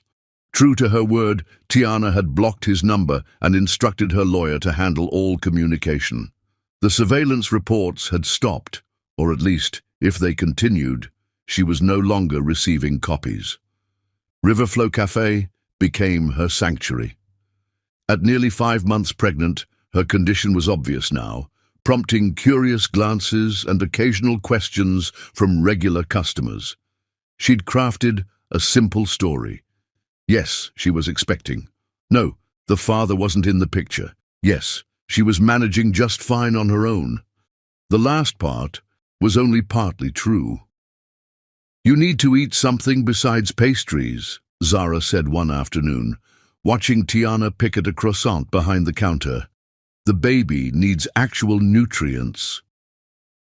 "I had a salad earlier," Tiana lied, unable to admit that her appetite had vanished since the confrontation with Marnus. Zara's skeptical expression said she wasn't convinced. "Have you heard anything from him?" "Only through Elena." Her lawyer had been fielding constant inquiries from Marnus's legal team, requests for medical updates, offers for additional financial support, even a proposal for mediated conversations. "Maybe you should hear him out," Zara suggested carefully. "For the baby's sake, if nothing else." Tiana shook her head firmly. "He violated my trust in the most fundamental way. There's no coming back from that." Yet despite her resolve, she found herself missing him at the strangest moments, during ultrasound appointments she now attended alone, when making business decisions she would have once discussed with him, in the quiet evenings when the baby's movements reminded her that, whether she liked it or not, Marnus was inextricably part of her life. "Ms. River?" Miguel, now her cafe manager, approached with a concerned expression. "There's someone here asking about purchasing the business. Again." This had been happening with increasing frequency, representatives from different companies inquiring whether Riverflow was for sale. She'd refused each time, but the offers kept getting higher. "Tell them it's not for sale at any price," she said tiredly. After Miguel left, Zara leaned forward. "You don't think Marnus is behind these offers, do you?" The thought had occurred to her. It would be just like him, thinking he can buy his way back into my life through the cafe. That evening, as Tiana closed up alone, her phone rang with an unknown number. Normally she would ignore such calls, but something made her answer. "Tiana River speaking." "Ms. River, this is Alessandra Vega." Tiana nearly hung up, but curiosity kept her on the line. "What do you want?" "I'm calling without Mr. King's knowledge," Alessandra said, her typically composed voice sounding strained. "I thought you should know he's not behind the purchase offers for your cafe." "Why should I believe you?" "Because I've worked for him for 7 years, and I've never seen him like this." A pause. "He's not sleeping, barely eating. He's withdrawn from most business operations. He sits in his office staring at the ultrasound photos for hours." The image was so at odds with the controlled, commanding Marnus, she knew that Tiana didn't know how to respond. "The offers for your cafe are coming from Dominic Reeves," Alessandra continued. "Mr. King's primary business rival. He's attempting to acquire anything of value to Mr. King." "My cafe isn't valuable to Marnus," Tiana said, confused. "But you are." Alessandra's voice softened. "Mr. King made mistakes, serious ones. I'm not defending his actions, but I thought you should know he's not trying to buy his way back into your life. If anything, he's respecting your wishes for distance to a degree that's concerning those of us who work with him." After hanging up, Tiana sat in her darkened cafe, conflicted emotions churning within her. Could she believe Alessandra? And even if Marnus was truly suffering, did that change what he'd done? The baby kicked sharply, as if offering its own opinion. "I know," she murmured, rubbing her belly. "He's still your father, regardless of what happens between us." The next day, a certified letter arrived from Eleanor, her lawyer. Marnus's legal team had proposed an amended contract. Opening it cautiously, Tiana found herself staring at something unexpected, not demands or stipulations, but concessions. He was offering to place all security decisions in her hands, to establish transparent medical information sharing that she would control, to triple the final payment amount with no additional conditions. Most surprisingly, he requested only one thing in return: permission to attend the birth of their child, not as a right, but as a privilege she could revoke at any time. "What do you think?" she asked Elena over the phone. "Legally, it's extremely favorable to you," her lawyer admitted. "He's essentially surrendering most of his contractual leverage while increasing his financial obligation. From a purely strategic standpoint, you should accept immediately." But it wasn't just about strategy anymore. It was about trust broken and the question of whether it could ever be repaired. "I need time to think," Tiana said. That night, unable to sleep, she found herself driving past Marnus's office tower. The top floor, his private domain, was still illuminated despite the late hour. Was he there now, sleepless and regretful as Alessandra had suggested? Or was this all an elaborate strategy to regain control? Her phone buzzed with a text from an unknown number. "He's been sleeping in his office for 2 weeks, hasn't been home once." Hey! Alessandra's continued communication should have felt like another violation, but instead it sparked an unwelcome pang of concern. This wasn't the calculating businessman she'd come to know. This was someone unraveling. The thought brought little satisfaction. A week later, at her regular checkup with Dr. Chen, Tiana finally asked the question that had been lingering in her mind. "Has he been contacting you about the baby?" The doctor hesitated, then nodded. "He calls after each appointment for basic updates, information he's entitled to under the original agreement. But he's been exceptionally careful not to request details beyond what you've authorized." "And before, when we were closer, was he accessing my records then?" Dr. Chen looked uncomfortable. "He requested comprehensive reports, yes. But I should clarify, your full medical file contains information about the baby's development. His interests seemed genuinely focused on the child's well-being, not personal details about you." The distinction felt important, though Tiana wasn't sure why. The violation remained the same, yet context somehow mattered. As she left the medical building, she spotted a familiar figure across the street, Marnus himself, sitting in his car, making no attempt to approach or hide his presence. Their eyes met briefly before he started his engine and drove away, respecting her demand for space, even while clearly desperate for some connection to the pregnancy. The glimpse of him, thinner than before, with dark circles visible even from a distance, left her unsettled. This wasn't the behavior of someone trying to control her. This was something else entirely. That evening, after closing the cafe, Tiana sat alone with her laptop, finally opening the document she'd been avoiding, the full surveillance report. Reading it carefully now, without the blind rage of her initial discovery, she noticed nuances she'd missed before. The observations weren't focused on controlling her movements or monitoring her personal life. They detailed potential security threats, noting individuals who lingered too long near her apartment, cataloguing unfamiliar vehicles, identifying moments when she might be vulnerable to approach by strangers. One note in particular caught her attention. Subject appears distressed after phone call. Recommend no intervention, but increased monitoring for potential health impacts on pregnancy. They had been watching her, yes, but the intent behind the surveillance suddenly seemed less sinister, more protective, if still fundamentally intrusive and wrong. Her phone buzzed with a text from Zara. "Did you see the business news? Marnus King stepped down as CEO today. Temporary leave of absence, they're saying. Health reasons." Alarmed despite herself, Tiana searched for news articles. Every business publication was running the story. The famously driven Marnus King, stepping back from the company he'd built from nothing. The timing, just weeks after their confrontation, couldn't be coincidental. Was this what rejection did to a man who had never experienced it? Or was something else happening? Something genuine and painful that she'd been too hurt to see? The baby kicked again, more insistent this time. "I know, little one," she whispered. "It's complicated." She found herself picking up the phone, staring at Marnus's blocked number. One tap would unblock it. One call might answer the questions swirling in her mind. Instead, she set the phone down and closed her eyes.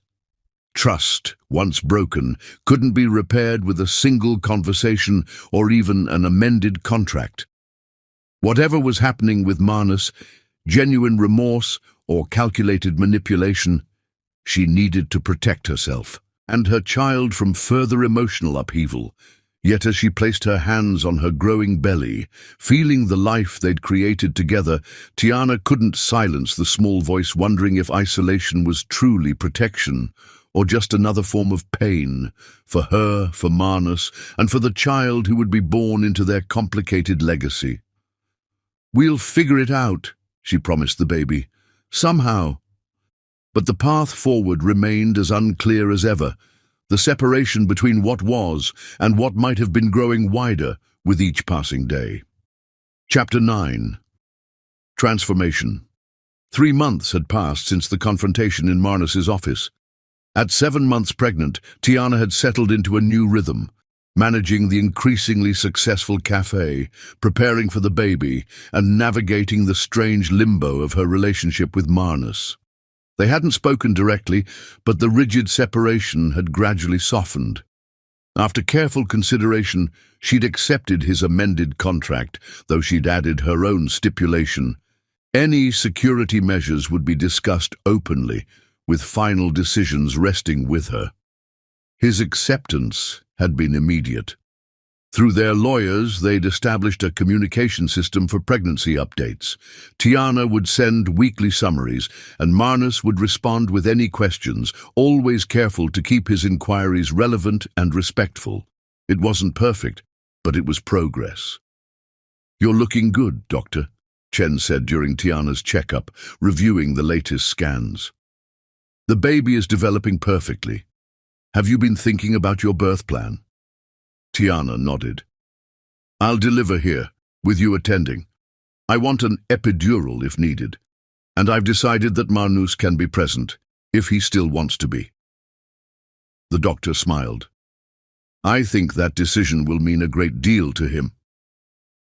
Later that day, as Tiana reviewed inventory orders at the cafe, her phone rang with a now familiar number, Alessandra. Over the past months, Marnus's assistant had become an unexpected ally, providing careful updates that walked the line between professional courtesy and genuine concern.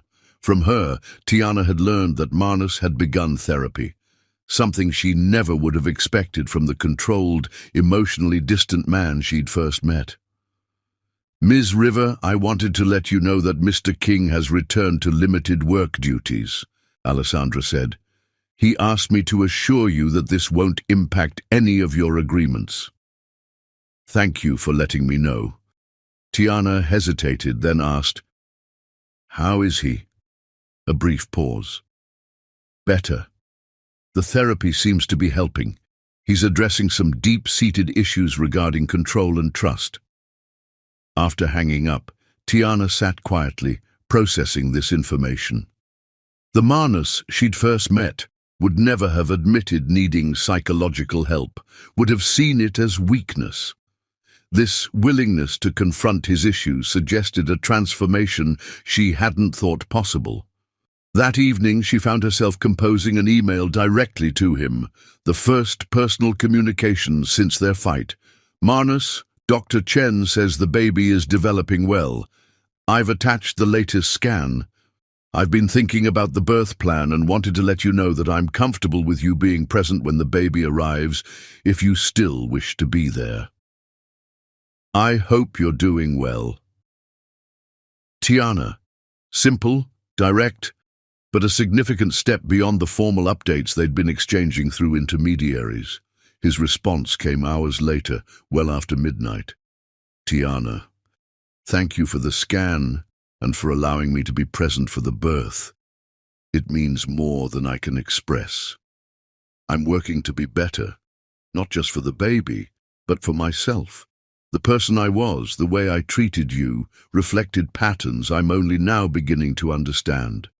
My need for control stems from deep insecurities I've never addressed. That's no excuse, but perhaps some context. I hope the cafe continues to thrive. From a distance, it appears you've created something remarkable. Marnus. The email left her strangely moved.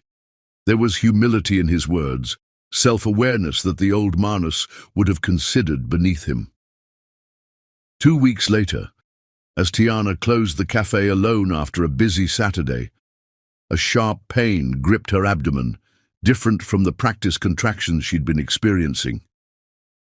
She gasped, clutching the counter as another wave hit, stronger this time.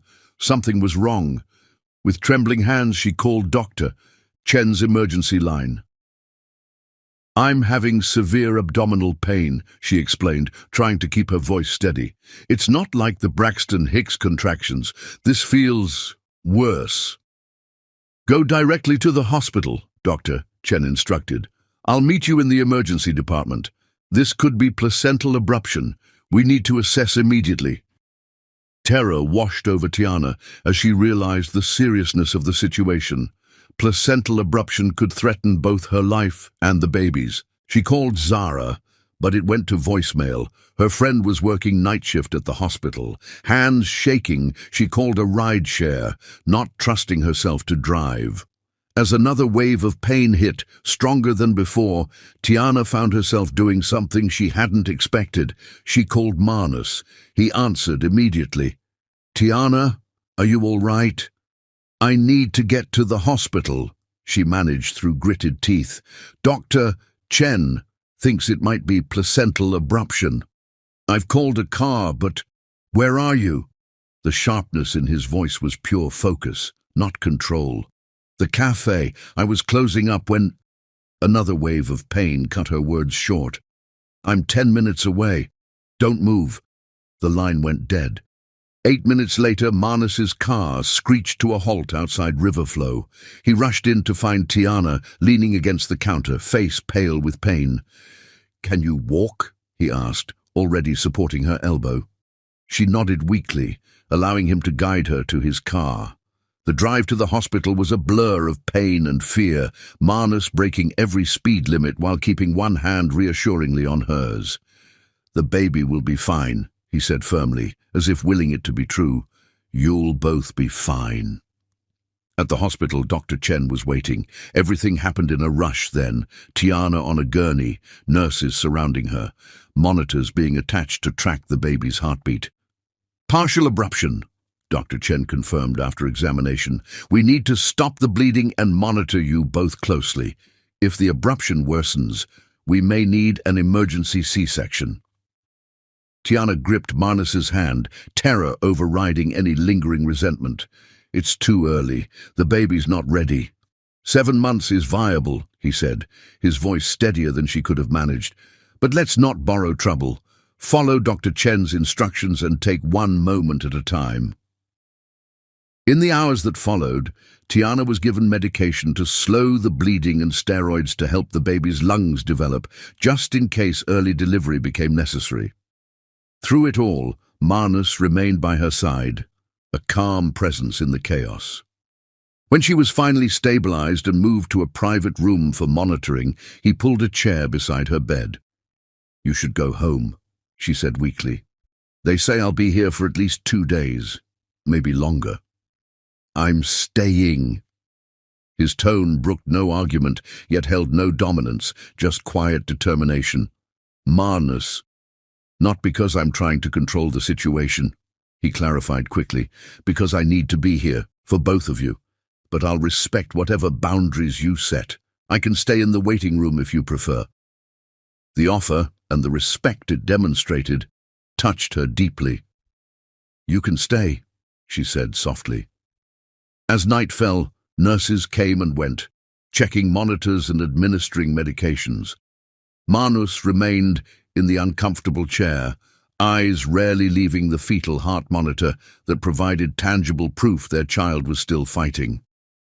"I'm scared," Tiana admitted in the quiet darkness of the hospital room. "I know." His voice was gentle. "But you're stronger than you realize. Both of you are." Around midnight, when she thought he might have dozed off, Manus spoke again. "I need to tell you something, not to change anything between us, but because tonight has reminded me how fragile life is." Tiana turned toward him in the dimly lit room. "What is it?" The surveillance wasn't just about control, though that was certainly part of it. He paused, seeming to struggle with what came next. "When I was 12, a business rival of my father's attempted to kidnap me, to use me as leverage. The attempt failed, but my father's response wasn't concern for me. It was anger that I had become a vulnerability in his empire." The revelation stunned her. "Manus. He increased security to extreme levels, not out of care, but to protect his asset. That became my model for protection. Invasive, absolute, detached." His voice grew quieter. "In therapy, I'm learning that I repeated his pattern with you and our child. I mistook control for care." "Why didn't you tell me this before?" "I've never told anyone." The admission hung in the air between them. "My father insisted the incident be buried. Kings don't show weakness," he said. "I've carried that philosophy my entire life." Tiana reached for his hand in the darkness. "That doesn't excuse the surveillance, but it helps me understand." "I'm not asking for forgiveness," he said quickly, "just understanding, and a chance to do better for our child." As dawn broke, Dr. Chen returned with cautiously good news. The bleeding had stopped, and the baby's vitals were strong. "We'll keep you here for at least another day," she told Tiana. "Complete bed rest for 2 weeks after discharge, then limited activity until delivery." "The cafe," Tiana began worriedly, "can run without you for a few weeks," Manus said. "Your health and the baby's come first." For once, his authoritative tone didn't bother her. This wasn't about control, but about genuine concern, something she was finally learning to distinguish. Later that morning, Zara rushed in, still wearing scrubs from her night shift. "I just saw your name on the patient list. What happened?" As Tiana explained, she noticed her friend's evaluating gaze shifting between her and Manus, who had stepped aside to give them privacy while remaining within sight. "So he's back in the picture?" Zara asked quietly. "I don't know what he is," Tiana admitted. "Right now he's just here, when I needed someone." "He hasn't left that hallway all night," Zara observed. "Not demanding entry, just waiting, like he's standing guard." The image struck Tiana forcefully. Manus, who controlled billion-dollar deals and commanded a corporate empire, reduced to sentinel duty in a hospital corridor. Not commanding, not controlling, but simply present. Available without imposing. It was perhaps the most profound evidence of his transformation. When Zara left, promising to check on her after some sleep, Manus returned to the room with a cup of ice chips, the only thing Tiana was allowed until further evaluation. "Thank you," she said, meaning more than just the ice. "For coming when I called. For staying." He nodded, understanding the deeper gratitude. "I told my therapist once that I wanted to learn the difference between protection and control. This feels like a practical exam." The small joke surprised a laugh from her. "How do you think you're scoring?" "That's not for me to judge." His eyes met hers. "But I'm trying." As afternoon faded into evening, with the immediate crisis downgraded to cautious monitoring, Tiana found herself watching Manus. The haunted expression he'd worn through the night had eased, but there remained a vigilance in him. a quiet, constant awareness of her needs and the baby's status. This wasn't the calculating businessman who had offered her a clinical contract, nor the controlling figure who had violated her privacy. This was someone new, or perhaps someone who had been buried beneath layers of defensive armor all along. "You should get some real rest," she told him. "Go home, shower, sleep in an actual bed." "I'm fine here," he insisted. "Manus," she said gently, "I'm stable. The baby's stable. We'll still be here when you get back." He hesitated, clearly torn between need for rest and reluctance to leave. "You'll call if anything changes, anything at all." "I promise." After he left, extracting multiple assurances from both Tiana and the nursing staff, she lay back against her pillows, one hand resting protectively on her belly. "Your father is a complicated man," she told the baby softly, "but he's trying to be better for both of us." The baby kicked in response, strong and reassuring. Like its parents, their child was a fighter, resilient, determined, unwilling to surrender to circumstances beyond its control.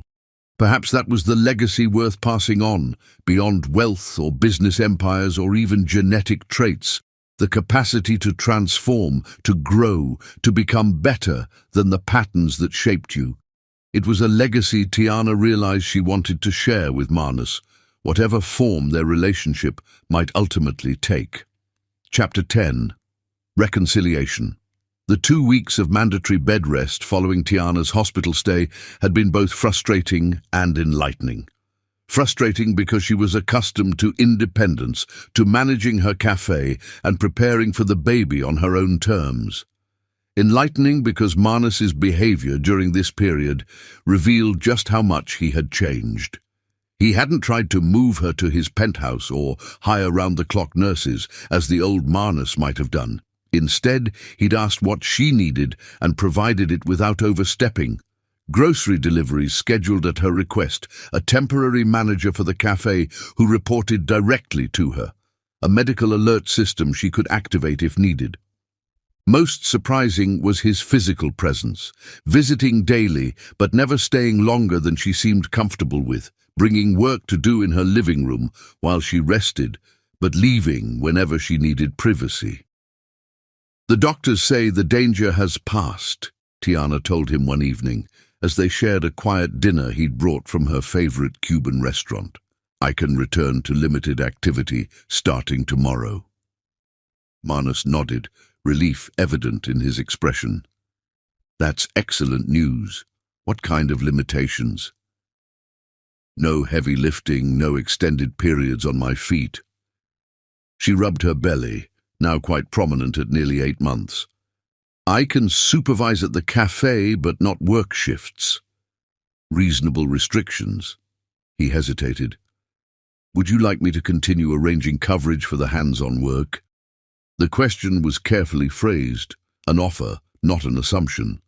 Another sign of his ongoing transformation. "Yes, actually, that would be helpful."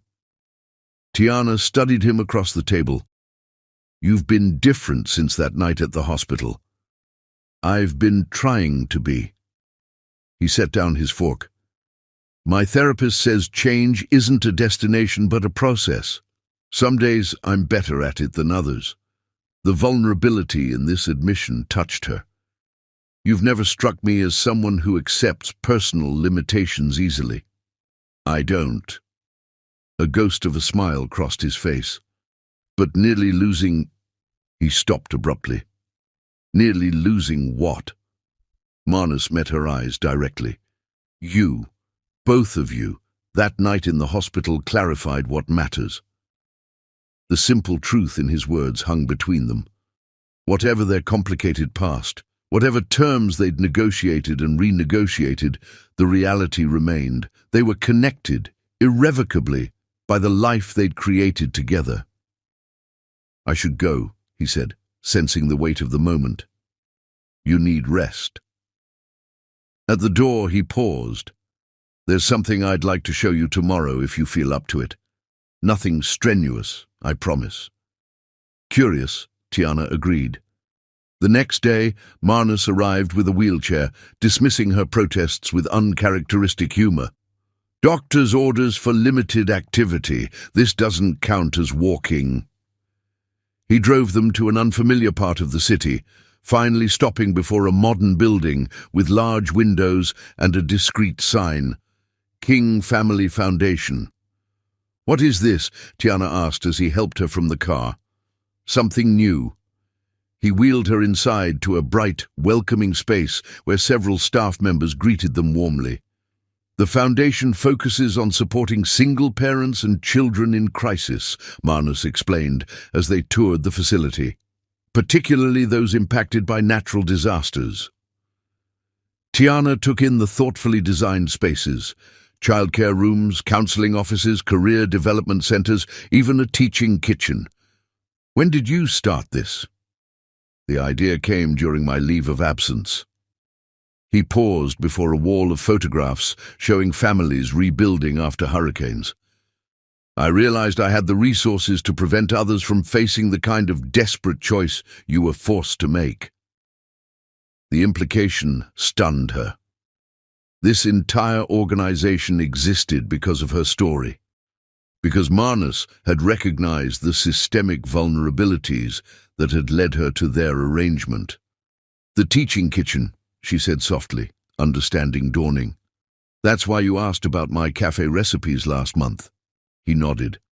"We're offering culinary entrepreneurship programs for parents looking to start small food businesses. Your expertise would be valuable whenever you're ready to share it." It wasn't manipulation or an attempt to buy forgiveness.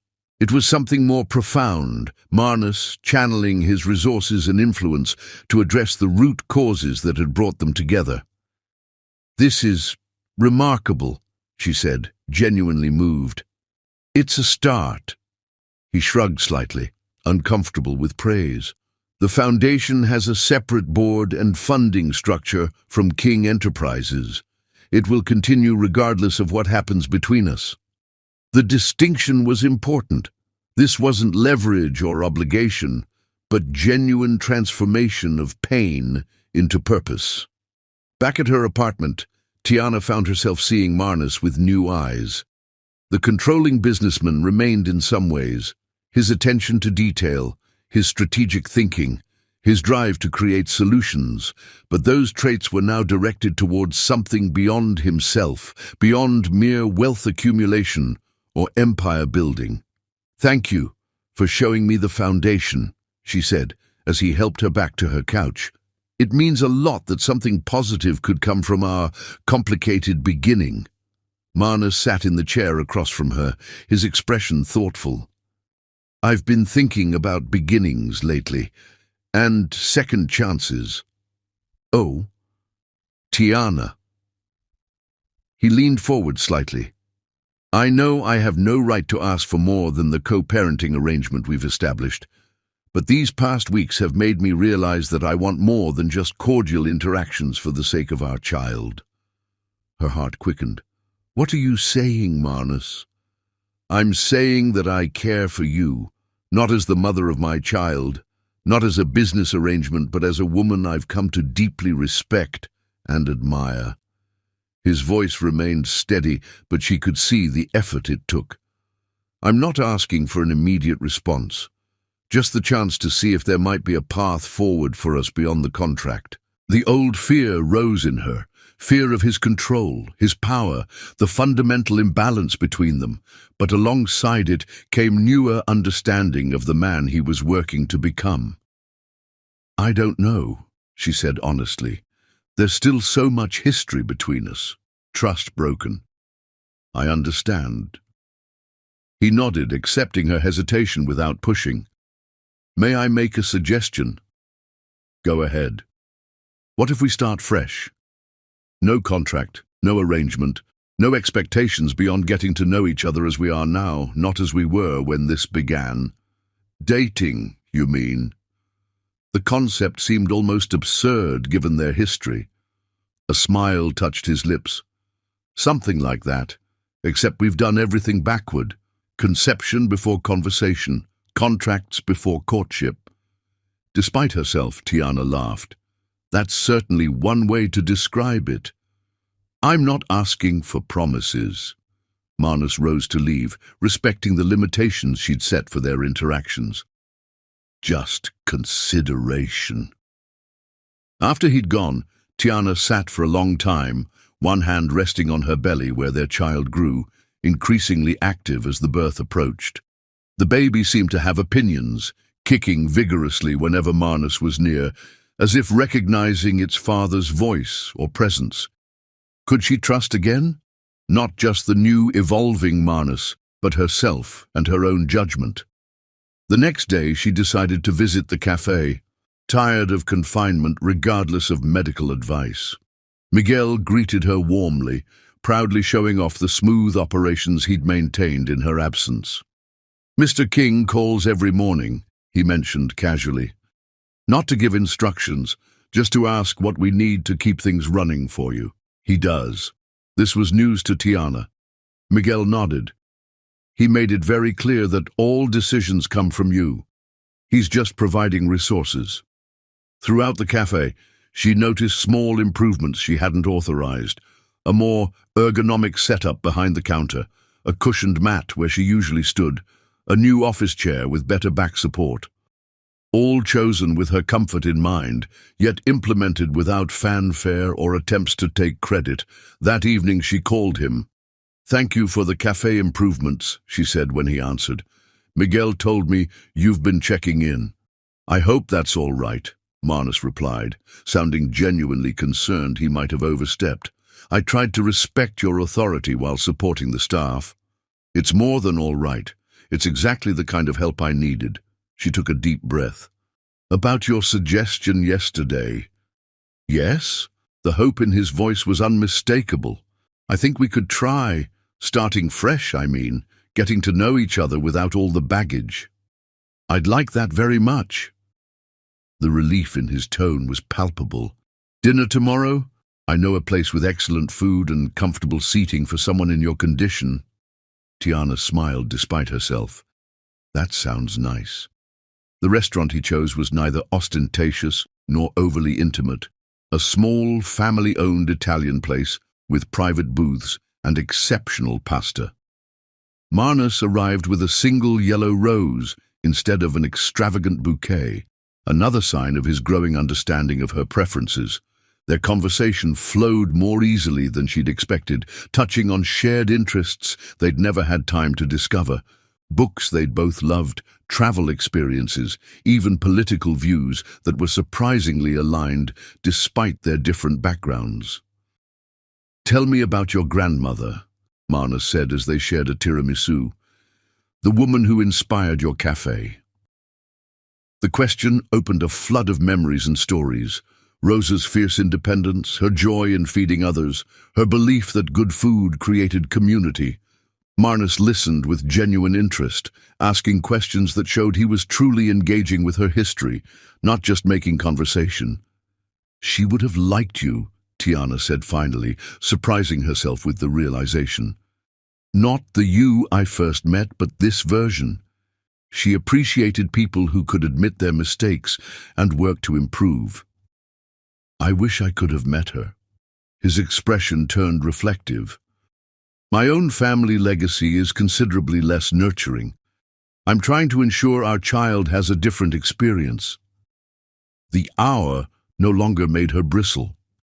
Somehow, through crisis and careful rebuilding of trust, they had genuinely become partners in this journey.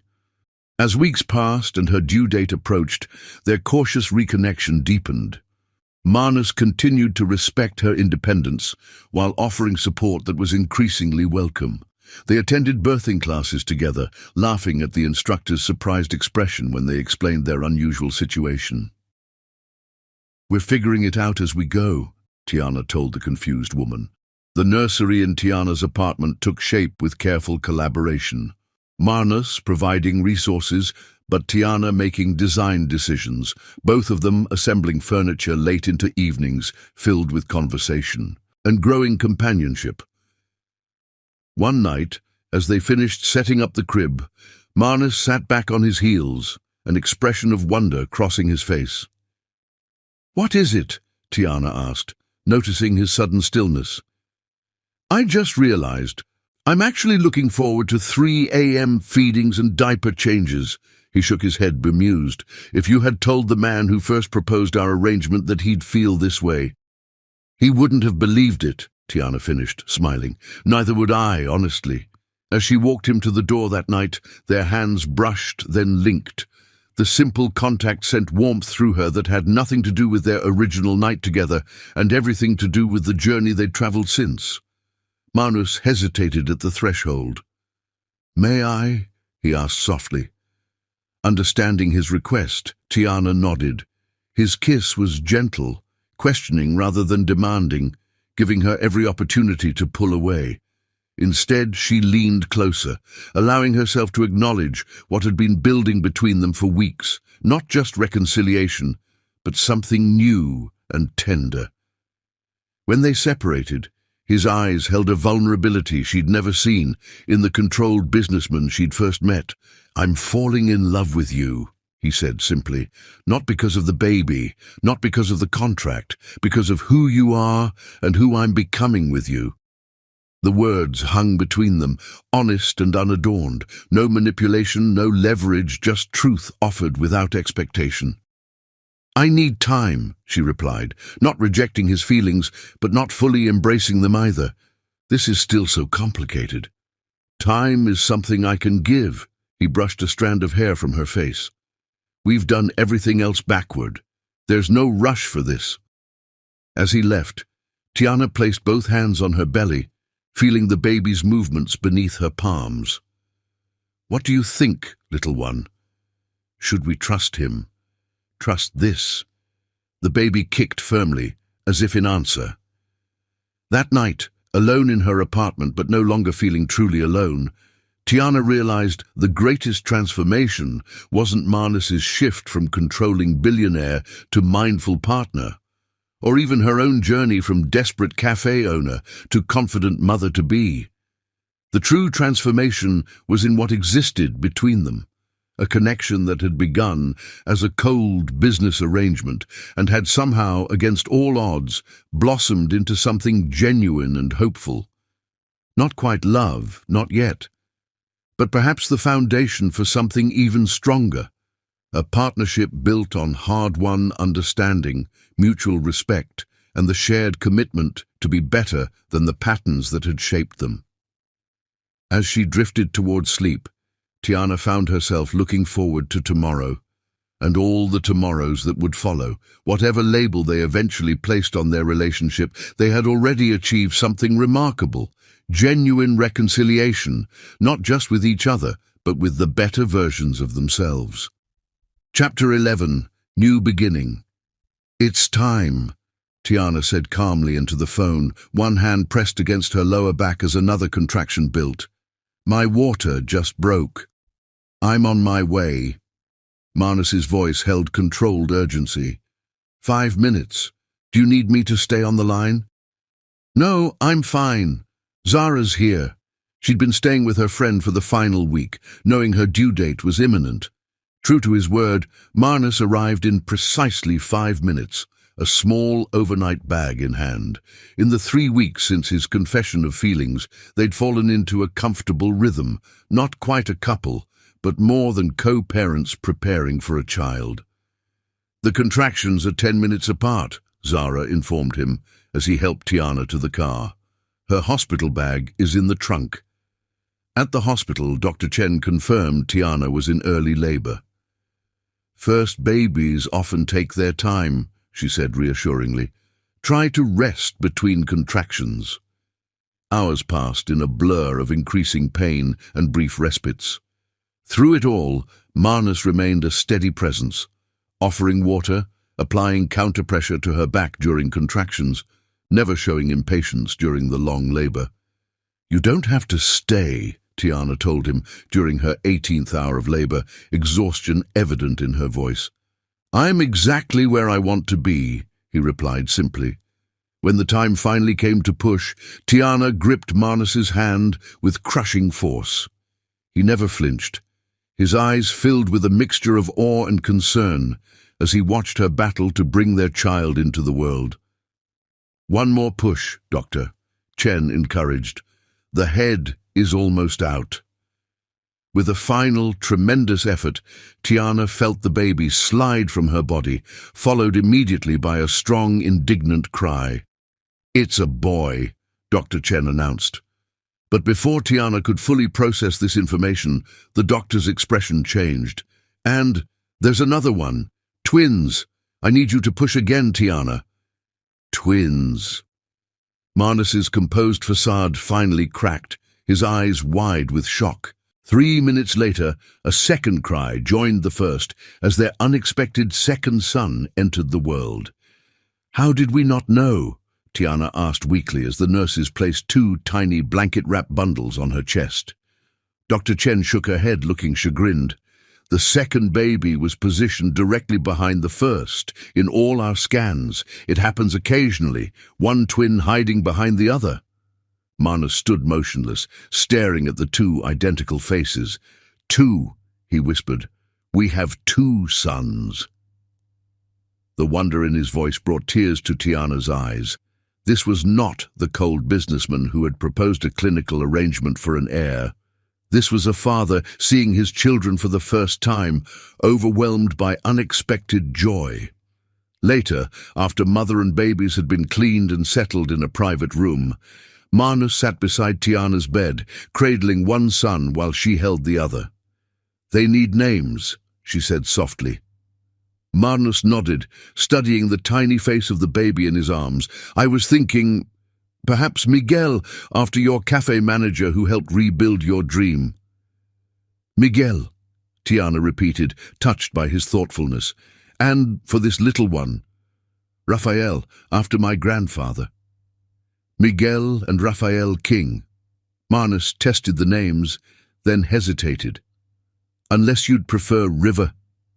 The question reflected how far they'd come, Marnus deferring to her preference rather than assuming his family name would prevail. "King is fine," she assured him. "They're as much yours as mine." He looked up, his expression suddenly serious. "Speaking of which..." Setting Miguel carefully in the hospital bassinet, Marnus reached into his pocket and withdrew a small box. Tiana's heart stuttered. "Marnus, this isn't because of the babies," he said quickly, opening the box to reveal a simple yet elegant diamond ring. "And I'm not asking because of our contract or arrangement. I'm asking because these past months have shown me who I want to be and who I want beside me." He moved from the chair to one knee beside her bed, still mindful of Raphael in her arms. "I love you, Tiana. Not the transaction we began with, but the partnership we've built. I love your strength, your kindness, your refusal to let me hide behind wealth or power." He held the ring up, eyes never leaving hers. "Will you marry me? Not for the babies, not for convenience, but because we found something neither of us was looking for." Tiana looked from Marnus to the tiny boy in her arms, to his twin sleeping peacefully in the bassinet. Their journey had been anything but traditional, business arrangement to reluctant partnership to unexpected love. "Yes," she said softly, tears filling her eyes. "But on one condition. Anything." She smiled. "The contract. Our original agreement. I want us to tear it up together. A fresh start, with no legal obligations between us, except those we choose freely." Marnus's answering smile was radiant. "I'll have Alessandra bring it tomorrow. It's time we replaced it with something better." As he slipped the ring onto her finger, then gently adjusted Raphael's blanket, Tiana marveled at the path that had brought them here, from a hurricane's destruction to the creation of a family none of them had anticipated. What had begun as a cold, clinical transaction had transformed into something neither of them could have imagined. A new beginning, built not on obligation or necessity, but on hard-won trust and genuine love. Chapter 12. Full Circle. 1 year later, Riverflow Cafe buzzed with activity as staff transformed the space for a private event. White flowers adorned every surface, fairy lights twinkled from the ceiling, and the aroma of Rosa's special recipes filled the air.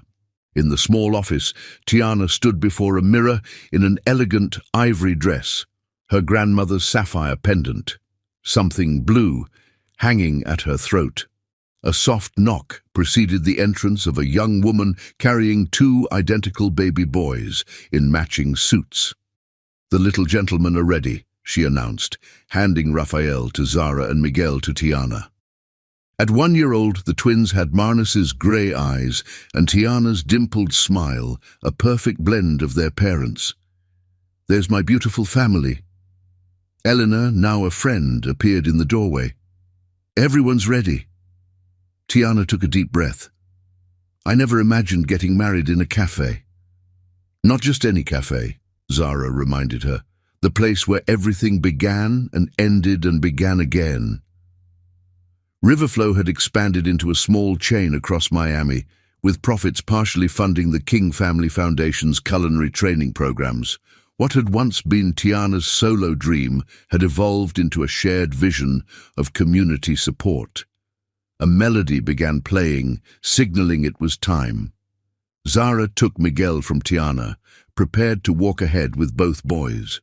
The cafe had been transformed with white chairs, facing an arbor woven with flowers, beneath which Marnus waited. His eyes found hers immediately, and the emotion on his usually controlled face brought tears to her eyes. As Tiana walked toward him, Marnus's eyes never left hers. This was not the businessman who calculated every move, but the man who had learned to lead with his heart. When she reached him, he took her hands, his voice low. "From collateral to forever. I never believed in fate until a hurricane brought you to my office." The ceremony was brief but meaningful. Marnus spoke of transformation and second chances, Tiana of resilience and unexpected gifts. As they exchanged rings, the twins babbled happily from Zara's arms. At the reception, as they swayed together for their first dance, Tiana rested her head against Marnus's chest. "Happy?" he asked softly. "Beyond what I thought possible," she admitted. "When I signed that contract, I thought I was trading away my future for financial security. I never imagined I was actually stepping into a better one." "The contract," Marnus mused. "I had it framed, you know." Tiana looked up in surprise. "You what?" "The torn pieces, in a shadow box. A reminder that sometimes our most carefully constructed plans lead to something far more valuable when they fall apart." Over his shoulder, she could see the twins being fussed over by Elena and Zara, their tiny hands reaching for the centerpiece flowers. "My father believed children should be seen, not heard, controlled rather than celebrated," Marnus said, watching them. "Our boys will grow up knowing they're loved for who they are, not what they achieve." Before they cut the cake, Marnus addressed their guests. "The King Family Foundation is establishing a disaster recovery fund specifically for small business owners affected by hurricanes and other natural disasters. Starting with a $10 million initial investment, the fund will provide interest-free loans and grants to help people rebuild without making the kind of desperate choices circumstance forced upon Tiana."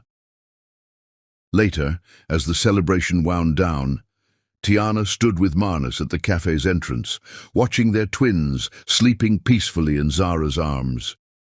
"What now, Mrs. King?" Marnus asked, his arm warm around her waist. "Now we live," she said simply. "Not according to a contract or a business arrangement or even societal expectations, just authentically, day by day." Outside, Miami's lights glittered against the night sky.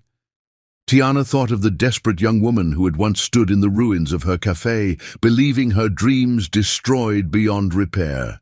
If she could have glimpsed this future, not just the restored business, but the family, the love, the purpose that had emerged from tragedy, would she have believed it possible?